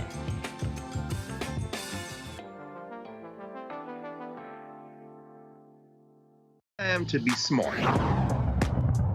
Roland Martin's doing this every day. Oh, no punches! Thank you, Roland Martin, for always giving voice to the issues. Look for Roland Martin in the whirlwind, to quote Marcus Garvey again. The video looks phenomenal, so I'm really excited to see it on my big screen. Support this man, Black Media. He makes sure that our stories are told. See, there's a difference between Black Star Network and Black-owned media and something like CNN. I got to defer to the brilliance of Dr. Carr and to the brilliance of the Black Star Network. I am rolling with Roland all the way. Honored to be on a show that you own. A black man owns the show. Folks, Black Star Network is here. I'm real revolutionary right now.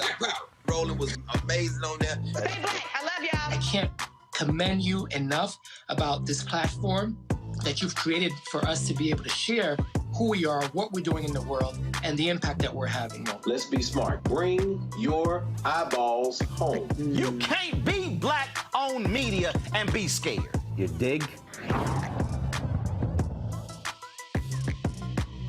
Hey, I'm Donnie Simpson. What's up? I'm Lance Gross, and you're watching Roland Martin Unfiltered.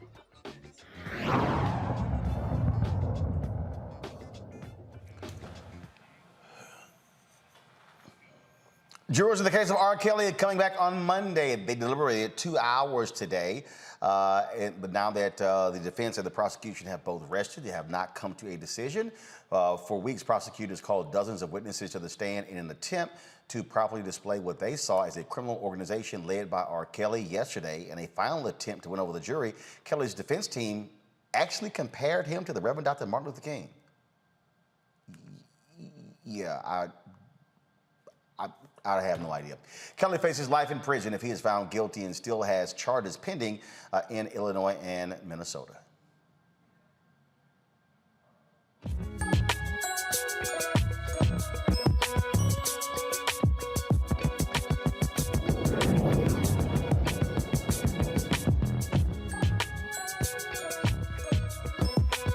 All right, folks, we have, of course, our Education Matters segment where we focus on issues that are important to our people. Now, you think about education, if you think about trying to get children caught up, trying to get them involved in going on to higher education, you got to have a school that actually cares. Well, my next guest leads Evolution Academy. They're a charter school that gives high school dropouts a second chance. Evolution Academy provides educational and career opportunities for at-risk youth. It was founded in 2002. The school is spread across 3 campuses, have graduated more than 2,000 students. Joining us now is Cynthia Trigg, founder of Evolution Academy Charter School. Cynthia, glad to have you on the show. So tell us, how did this thing start? Well, thank you so much for having me. And as an educator, you take a look at students in your enrollment. I started out as a teacher in the Beaumont Independent School District, transitioned to Aldine ISD, and year after year, I noticed that students were starting out in the 9th grade, ending.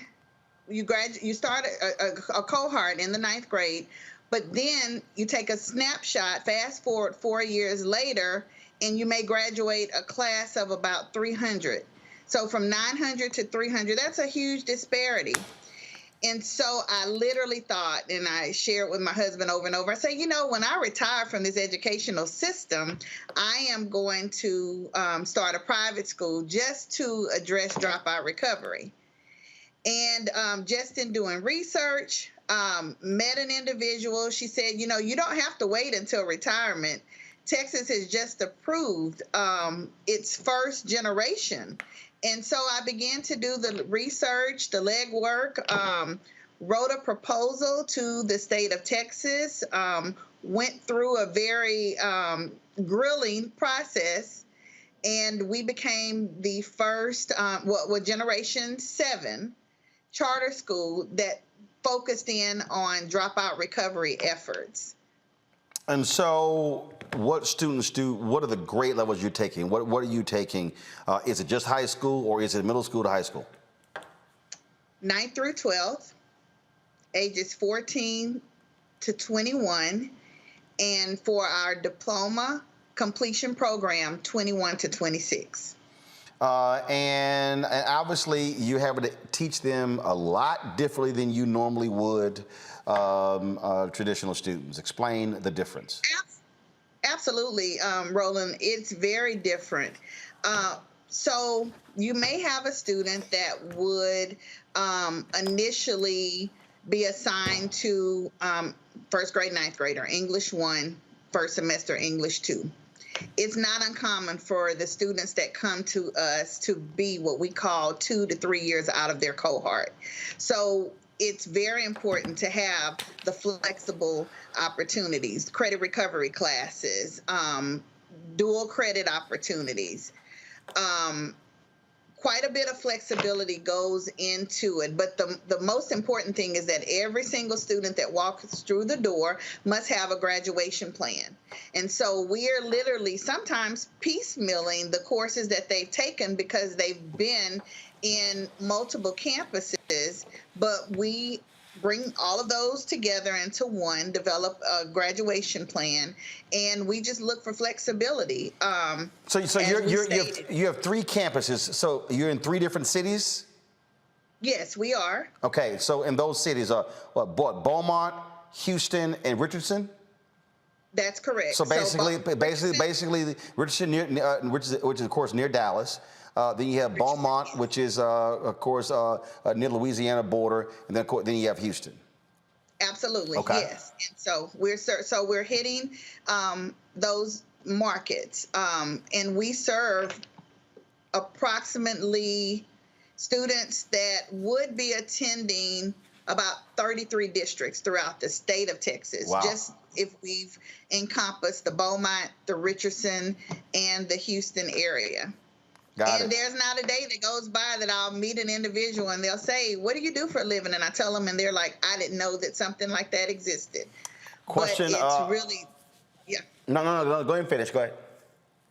Well, we're literally taking students who may have just been way behind for whatever reason. Some of it is self-inflicted. Some of it is not.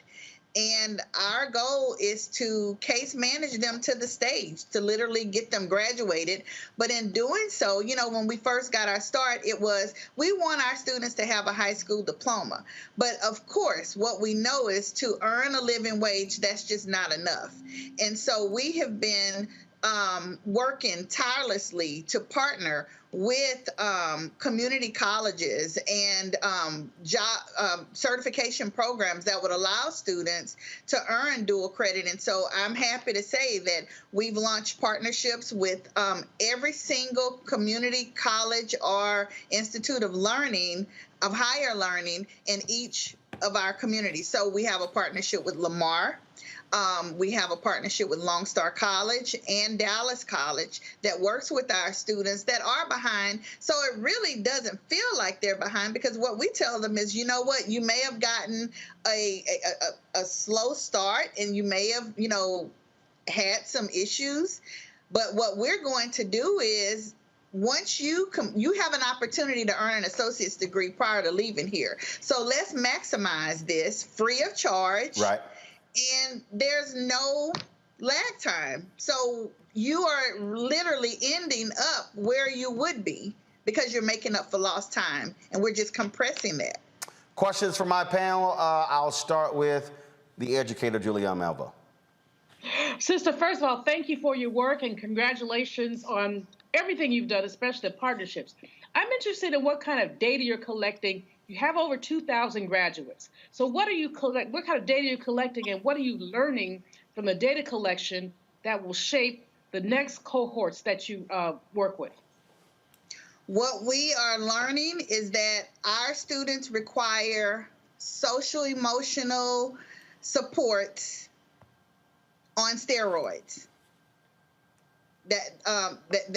That's one of our major pieces. And so the resources that you would have on a 1-to-1 ratio in your traditional independent school district may look a lot different, because we literally have to case manage students because of the social and the emotional that they are constantly dealing with. And it's just easy. We have restorative justice practices. So it's just not, you don't get to just get suspended because you're not doing what you're supposed to. No, what we're going to do is we're bringing our in-house judicial system in. And so you might be adjudicated to counseling. You might be adjudicated to an after-school program where literally we'll have staff come and pick you up. So it's really changing your mindset about how you interact with students and moving it. It's moving the bar. And you said you were previously in the education system. With this one, you get to actually run and control the school. Yes, I started out as a teacher I taught for 5 years. I then transitioned into administration, where I served as a principal, assistant principal. I've worked as an educational consultant with one of the 20 regional service centers that are that's assigned in Texas. And so I had an opportunity to work in multiple small, large, and middle school districts that really propelled and helped me in this 20-year journey that we've had. And then that coupled with an amazing staff, amazing group of educators that really did not sign up. Some teachers think, okay, I'm just going to teach my content, but we're very intentional with our staff and letting them know this is it's a nurturing environment. And so our students have individual learning plans, right. Standard-based curriculum, and career and technology training is competencies is a must prior to leaving. 2 more questions. Kelly. Sure. Thank you for coming on. I am looking on your site right now, and it appears that you have tracks, so to speak. You have AV Tech and Comms coming soon, business admin, health sciences, and the like. I liken it almost to like trade school meets high school, and it, from what it appears to be, based off of what you just said as well, it's like a holistic rehabilitative center for those who want to get their lives back on track. So I guess my question is, what is success to you? And do you have any success stories out of the students? I'm sure you do. If you could share a couple of them, and also explain the tracks and where the tracks go for the students. Sure. So we have the Business Support Center systems track where students are engaged in the opportunity to complete a Microsoft certification. We have, we will be implementing what's called it's our community healthcare worker track that propels students, if they're interested in the social work arena, there's a certification that goes along with that. There's an entrepreneur certification that students that may want to start their own businesses. We have students that are very creative and they need a roadmap and a model. And so our success stories stem from students that have been told by former educators that they would not amount to anything. But I had a young man who, after his rap career failed, he remembered that I had a teacher to take me through a dual credit program, and I did pretty decent. And so now we call him Doctor. We've had a set of triplets who were dropouts, yet they came here, they engaged in the program, and they were able to move forward, graduating in the top of the class, 1, 2, and 3.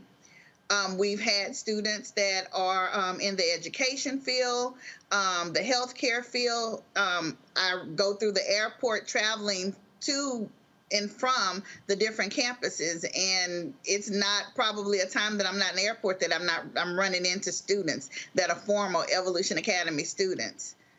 All right. Michael, question. Yes. Thanks for coming on, and thanks for the work that you're doing, Sister Cynthia. Question for you. Do you have an alumni day where the graduates of the school come back and talk about the careers they're in with the current students? And if so, what is that like? What, you know, if you could share a little bit of that with us. What we have done is reach back to our alumni, and they serve as our keynote speakers. We've had students former students also return and provide students with, we operate a morning and an afternoon. And so typically they will present to those students and just encourage them, letting them know, you know what, I was right there where you were, but look at me now. And so those are the best success stories. But I just think we had one young lady that actually shared publicly that when they attended the school, both she and her sister, she was valedictorian one year, her sister valedictorian the year prior, and she shared with them that she and her family were homeless. But this was a nurturing environment. We gave them the resources that they needed, and I mean, just soaring. So our key takeaway is you don't give up on anyone. Right. All right. Thank you. Absolutely appreciate you coming on the show, breaking down this school. Hopefully, if there are some folks there in Texas who are looking for to get a start in life, they'll consider Evolution Academy Charter School. Cynthia Trigg, thanks a lot. Thank you. All right, folks, going to go to a real quick break. We come back, we're going to talk with actor Omar Dorsey. And Reese is back. I'll explain why Reese is back when we come back on Roland Martin Unfiltered on the Black Star Network. Before Till's murder, we saw struggle for civil rights as something grown-ups did. I feel that the generations before us have offered a lot of instruction. Organizing is really one of the only things that gives me the sanity and makes me feel purposeful. When Emmett Till was murdered, that's what attracted our attention. It's time to be smart. When we control our institutions, we win. We win. This is the most important news show on television of any racial background. Y'all put $2, $3, $4, $5, $10, $15, $20, $30 on this and keep this going. What you've done, Roland, since this crisis came out in full bloom. Anybody watching this, tell your friends, go back and look at the last 2 weeks, especially of Roland Martin Unfiltered. I mean, hell, go back and look at the last 2 days. You've had sitting United States senators today, Klobuchar and Harris. Whatever you have that you can bring to Roland Martin Unfiltered to support it, please do, because this information may literally save your life. Watch Roland Martin Unfiltered daily at 6 p.m. Eastern on YouTube, Facebook, or Periscope, or go to RolandMartinUnfiltered.com. Support the Roland Martin Unfiltered Daily Digital Show by going to RolandMartinUnfiltered.com. Our goal is to get 20,000 of our fans contributing $50 each for the whole year. You can make this possible. RolandMartinUnfiltered.com. Hello, everyone. It's Kiara Sheard. Hey, I'm Taj. I'm Coco. And I'm Lily. And we're SWV. What's up, y'all? It's Ryan Destiny, and you're watching Roland Martin Unfiltered.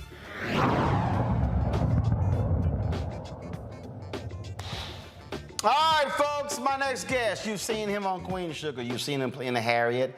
And he also played one of the roguish, thuggish, most vile individuals on Ray Donovan. I cheered every week for him to get knocked off. Joining us is Omar Dorsey. What's up, man?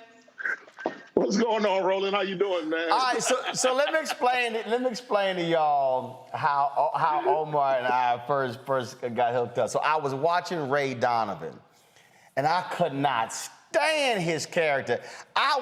I reacted with glee when Ray took him out. And Omar tweeted me like, damn, bro, you got that much hate. First of all, what's the name of that character?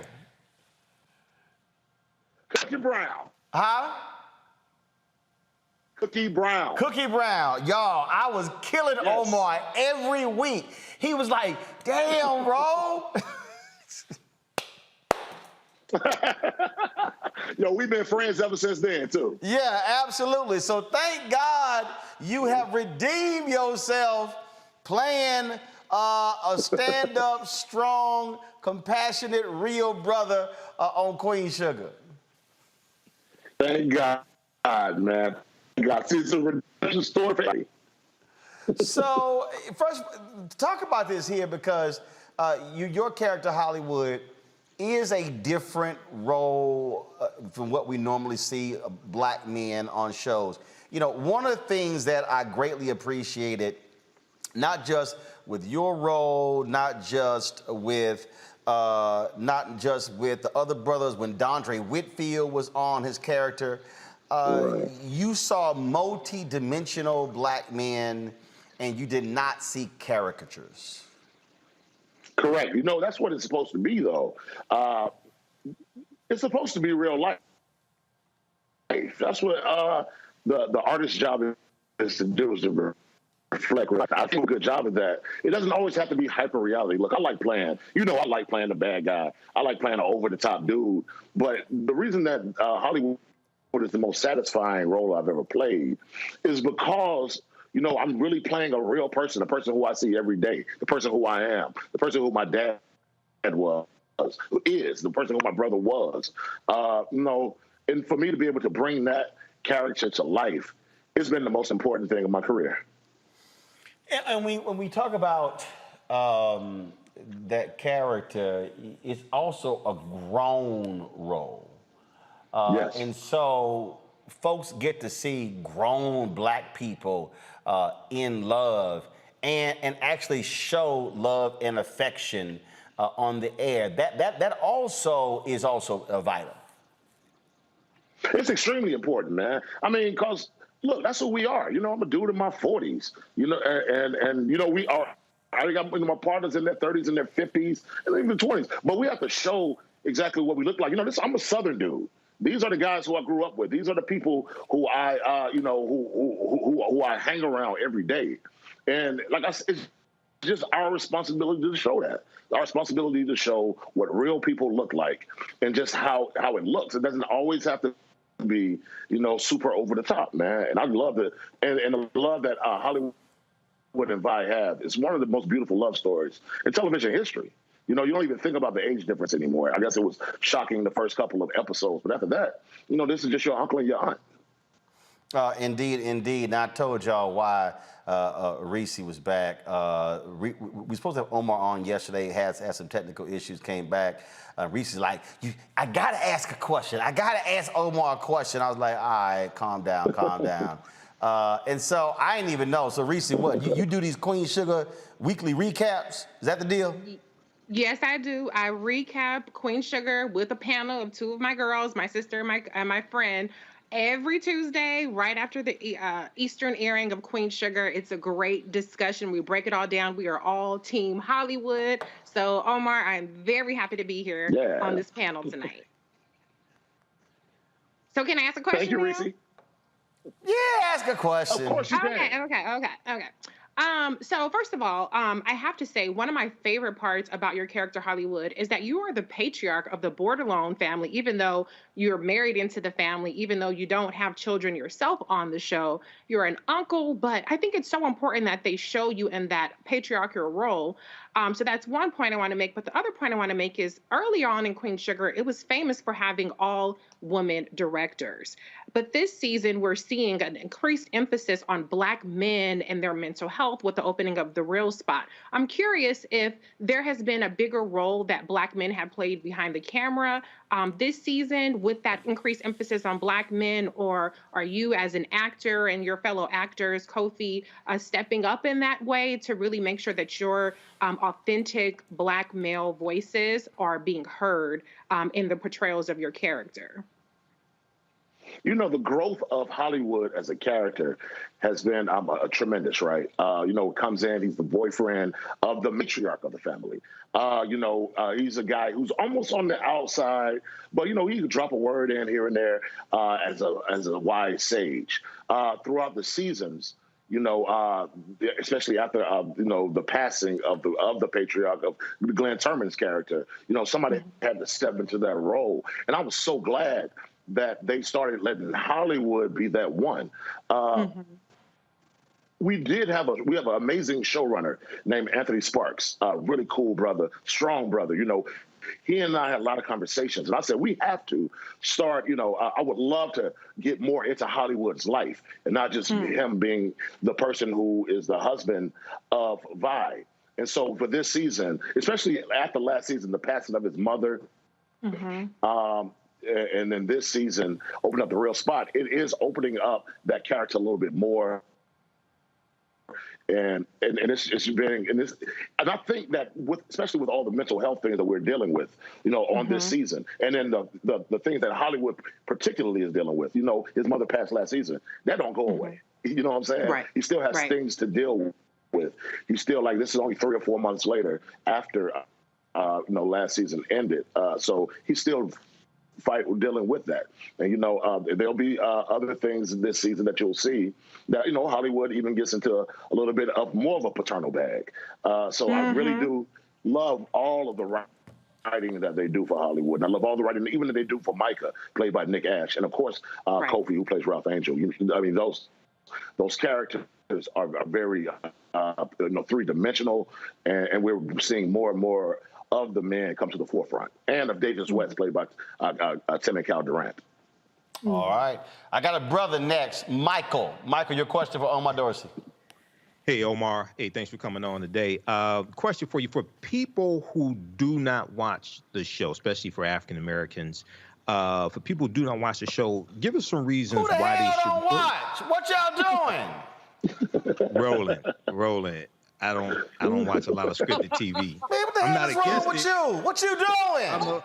I'm not against it. I don't watch a lot of scripted TV, Roland. I'm busy doing research and doing my show. No, you said I don't watch a lot of scripted TV, which means you watch some scripted TV. So what the hell are you watching? Godfather of Harlem. Dude, Godfather of Harlem season. Michael, the Godfather of Harlem season ended 2 months ago. Right. Okay. I was behind on episodes, Roland. It ain't that many damn episodes. I saw the end. It was episode 10. I saw that. I know the historical consultant on the okay. So I watched Godfather of Harlem, scripted TV. The Pain. House of Pain.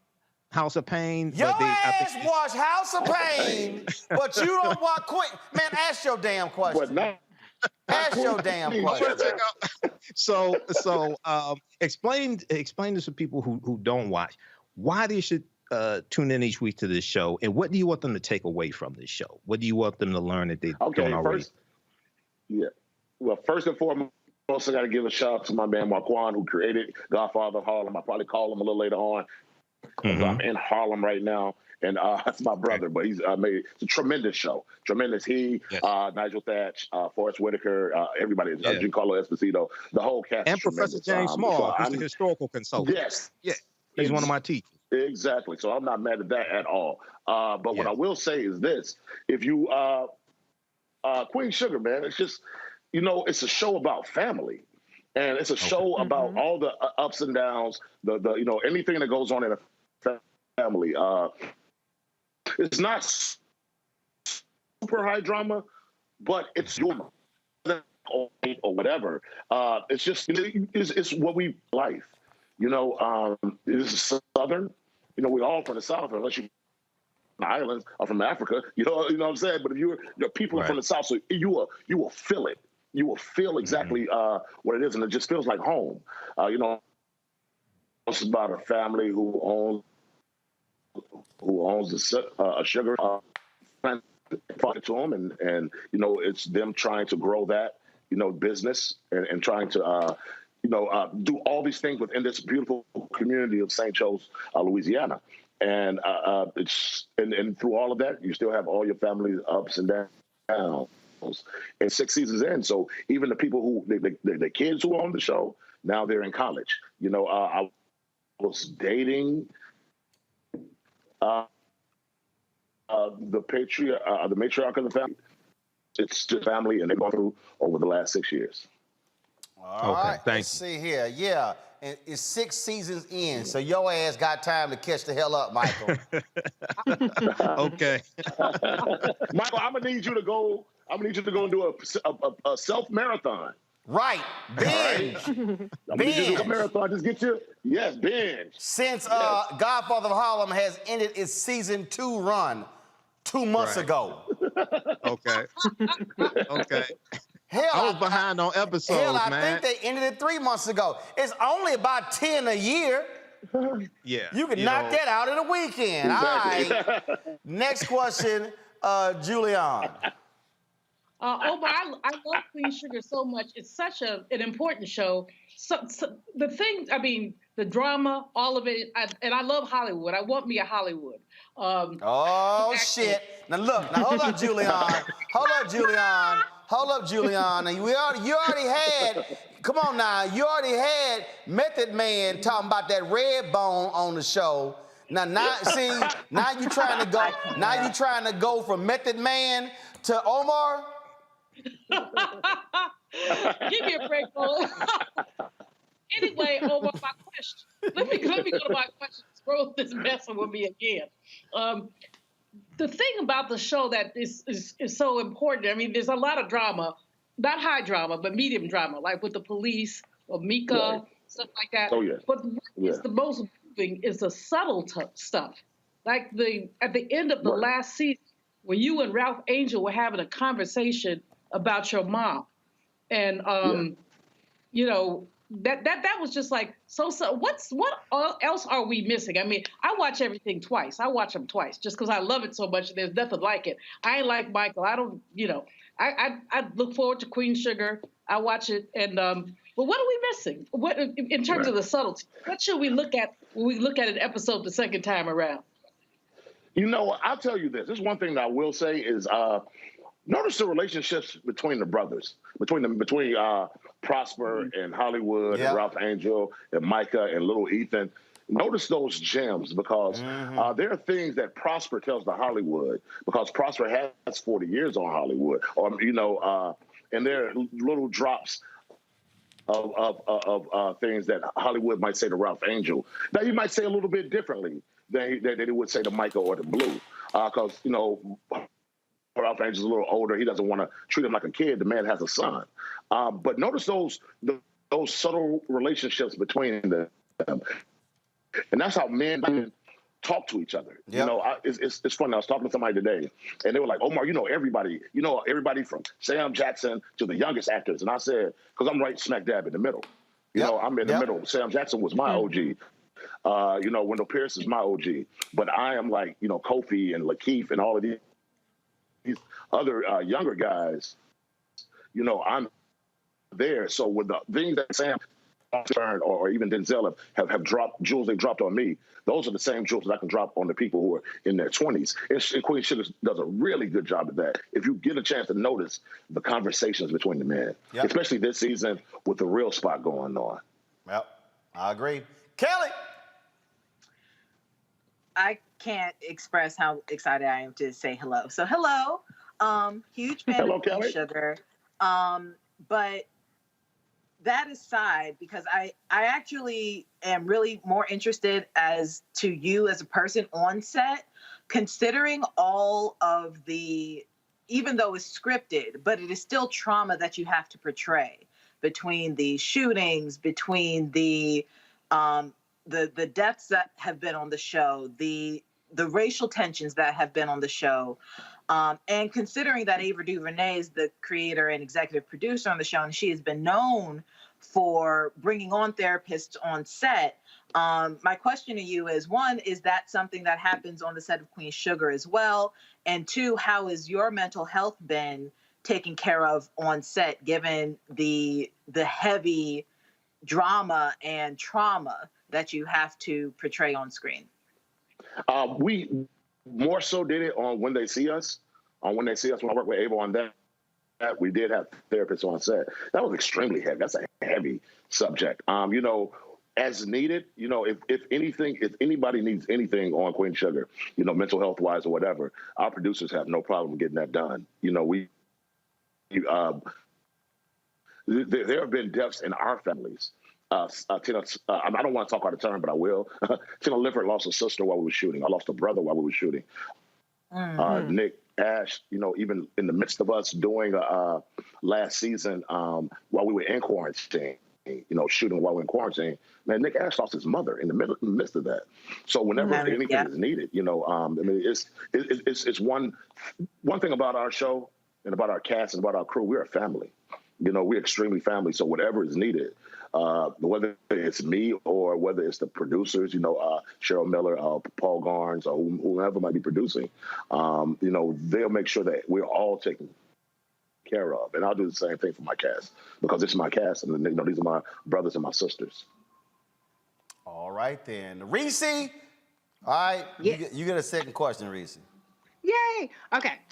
One of the things I love about the male characters in particular on the show is the power of redemption. Your character, Hollywood, I know it's a long time ago. People may not remember. You had some drama with your wife being off on here, and Aunt Vi had to forgive you. You know, Ralph Angel. Yeah, I remember. I remember. Okay. Well, a lot of people don't. Michael don't. Right. No, this is the education for. What we're talking about right now. Right. Okay. And then so Ralph Angel has his past. Darla, it's not even just the men, it's all the characters. And even Davis, we're going to see this season with him kind of having his redemption side. Prosper perhaps will have his redemption with his daughter. That relationship is strained. Can you talk a little bit about the power of redemption in Black male characters and showing that they're not their flaws, they're not the mistakes that they've made? Right. I'm going to defend Hollywood right now. All right. Look, he was doing the right thing in a backwards way in his own mind, right? He was kept the wife because she needed some insurance and she was going through some things. He wasn't really trying to keep her and just like, well, I got a girlfriend here and a wife here. He wasn't doing that. That is true. You know, but he got caught, you know, and he didn't tell Vi.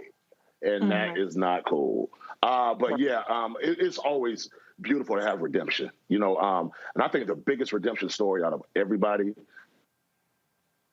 will be Davis West. I mean, that's what it's you know, it was set up to be, I mean, from season one, you know, he was set up to be, I mean, he was written and it was written for him to be the catalyst almost for Queen Sugar. That is true. Because throughout the years, he do better, trying to be better. And even like, you know, he come with it was the prayer. We all came together for dinner. And, you know, he came and apologized to the whole family.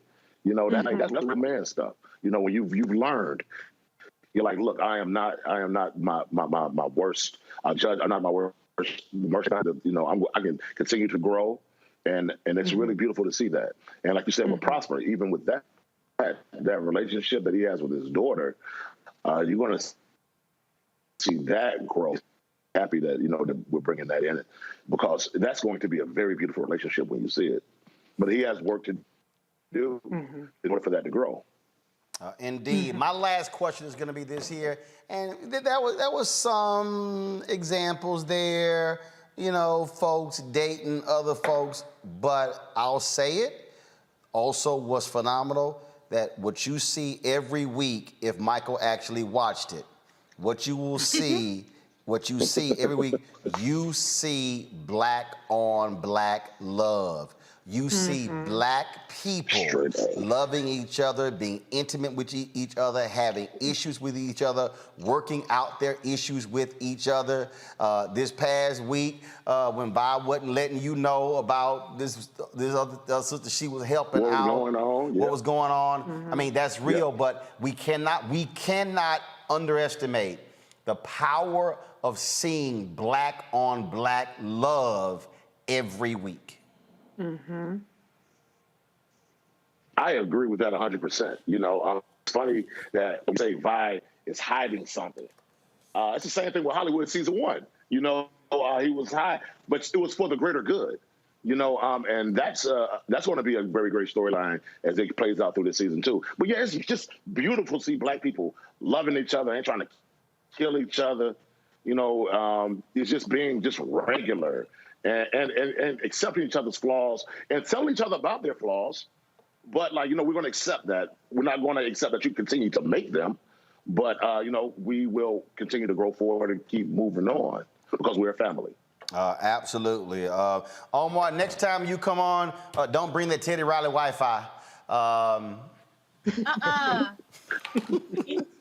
Hey, man, I am in the That ain't right, Roland. What? I'm just saying. I mean, everybody was thinking it. I just went ahead and said it. Look, I am not at my house right now.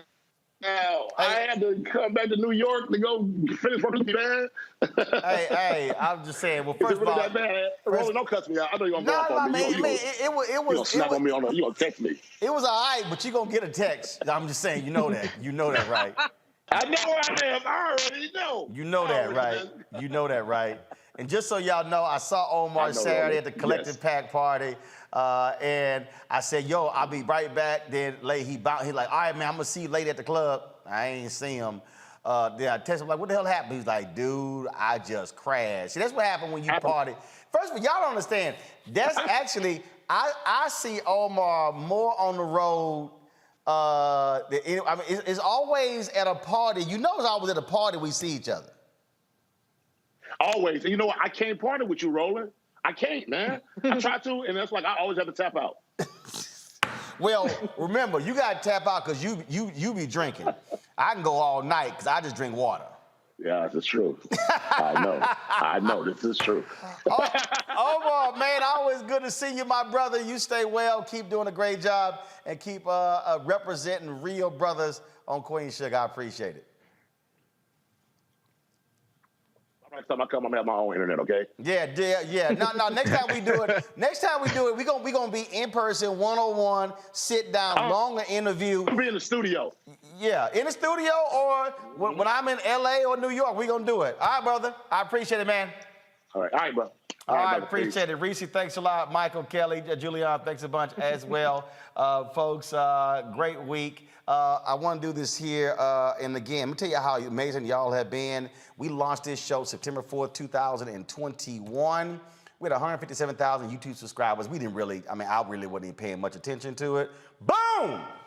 Big up, 800,000. We passed 800,000 YouTube subscribers. And of course, we appreciate all of y'all. I also just checked, we have, since we launched the app, 13,231 downloads. And so what we want to do next, we want to actually hit 50,000 downloads of the Black Star Network app by December 1st. Now, we can also hit 800,000. So between thousands of y'all who are watching us on YouTube and Facebook and Twitter, hey, download the app. Because again, if we're downloading, if we're watching the show on the app, we completely do that. We completely control it as opposed to stuff we got to deal with YouTube, Facebook, and Twitter, Periscope. And so please download the Black Star Network app, your iPhone, your Android TV, Roku, Apple Fire Stick, Xbox One, Smart TV, all of those platforms. You can get the Black Star Network app curated by Roland S. Martin. In the next few weeks, I'm going to be letting y'all know new shows. We're going to be launching as well. I already told you, we got to have hashtag Rolling with Roland, one-on-one interview show that's going to be on the network. I'm going to tell you about some other shows going to be launching, so that's going to be coming up. And I want to thank all of you who support us financially as well. Your dollars make it possible for us to do what we do. Cash App, $RM Unfiltered, PayPal.me/R Martin Unfiltered, Venmo.com is /RM Unfiltered, Zelle is Roland@RolandSMartin.com, Roland@RolandMartinUnfiltered.com. We always end the show every week showing our Bring the Funk members. And so roll it. And so check this out. And man, we are working hard on our, come on. Well, no, start it over. Y'all got to start it over. Listen, you're too late. Start it over. Y'all got to understand. Start the list over. Stop it. Start the list over. Y'all understand. Folk watch the show on Friday to see their name. So we can't switch late. So go to the top. Now switch to the two shot, then play the whole deal. Folk want to see their name when they give. They send me emails like, I ain't see my name. Now, if you don't see your name on the list, start it from the top, y'all, from the top. If you don't see your name on the list, send me an email. We will take care of that and get you on, all right? So now, here's a list of our charter club our members of our Bring the Funk fan club. There you go, y'all. Check it out. Again, I appreciate all of y'all. Many of you folks have given $1, $5, $10. And oh, by the way, Anna Austin, she was the first Bring the Funk fan club member, y'all.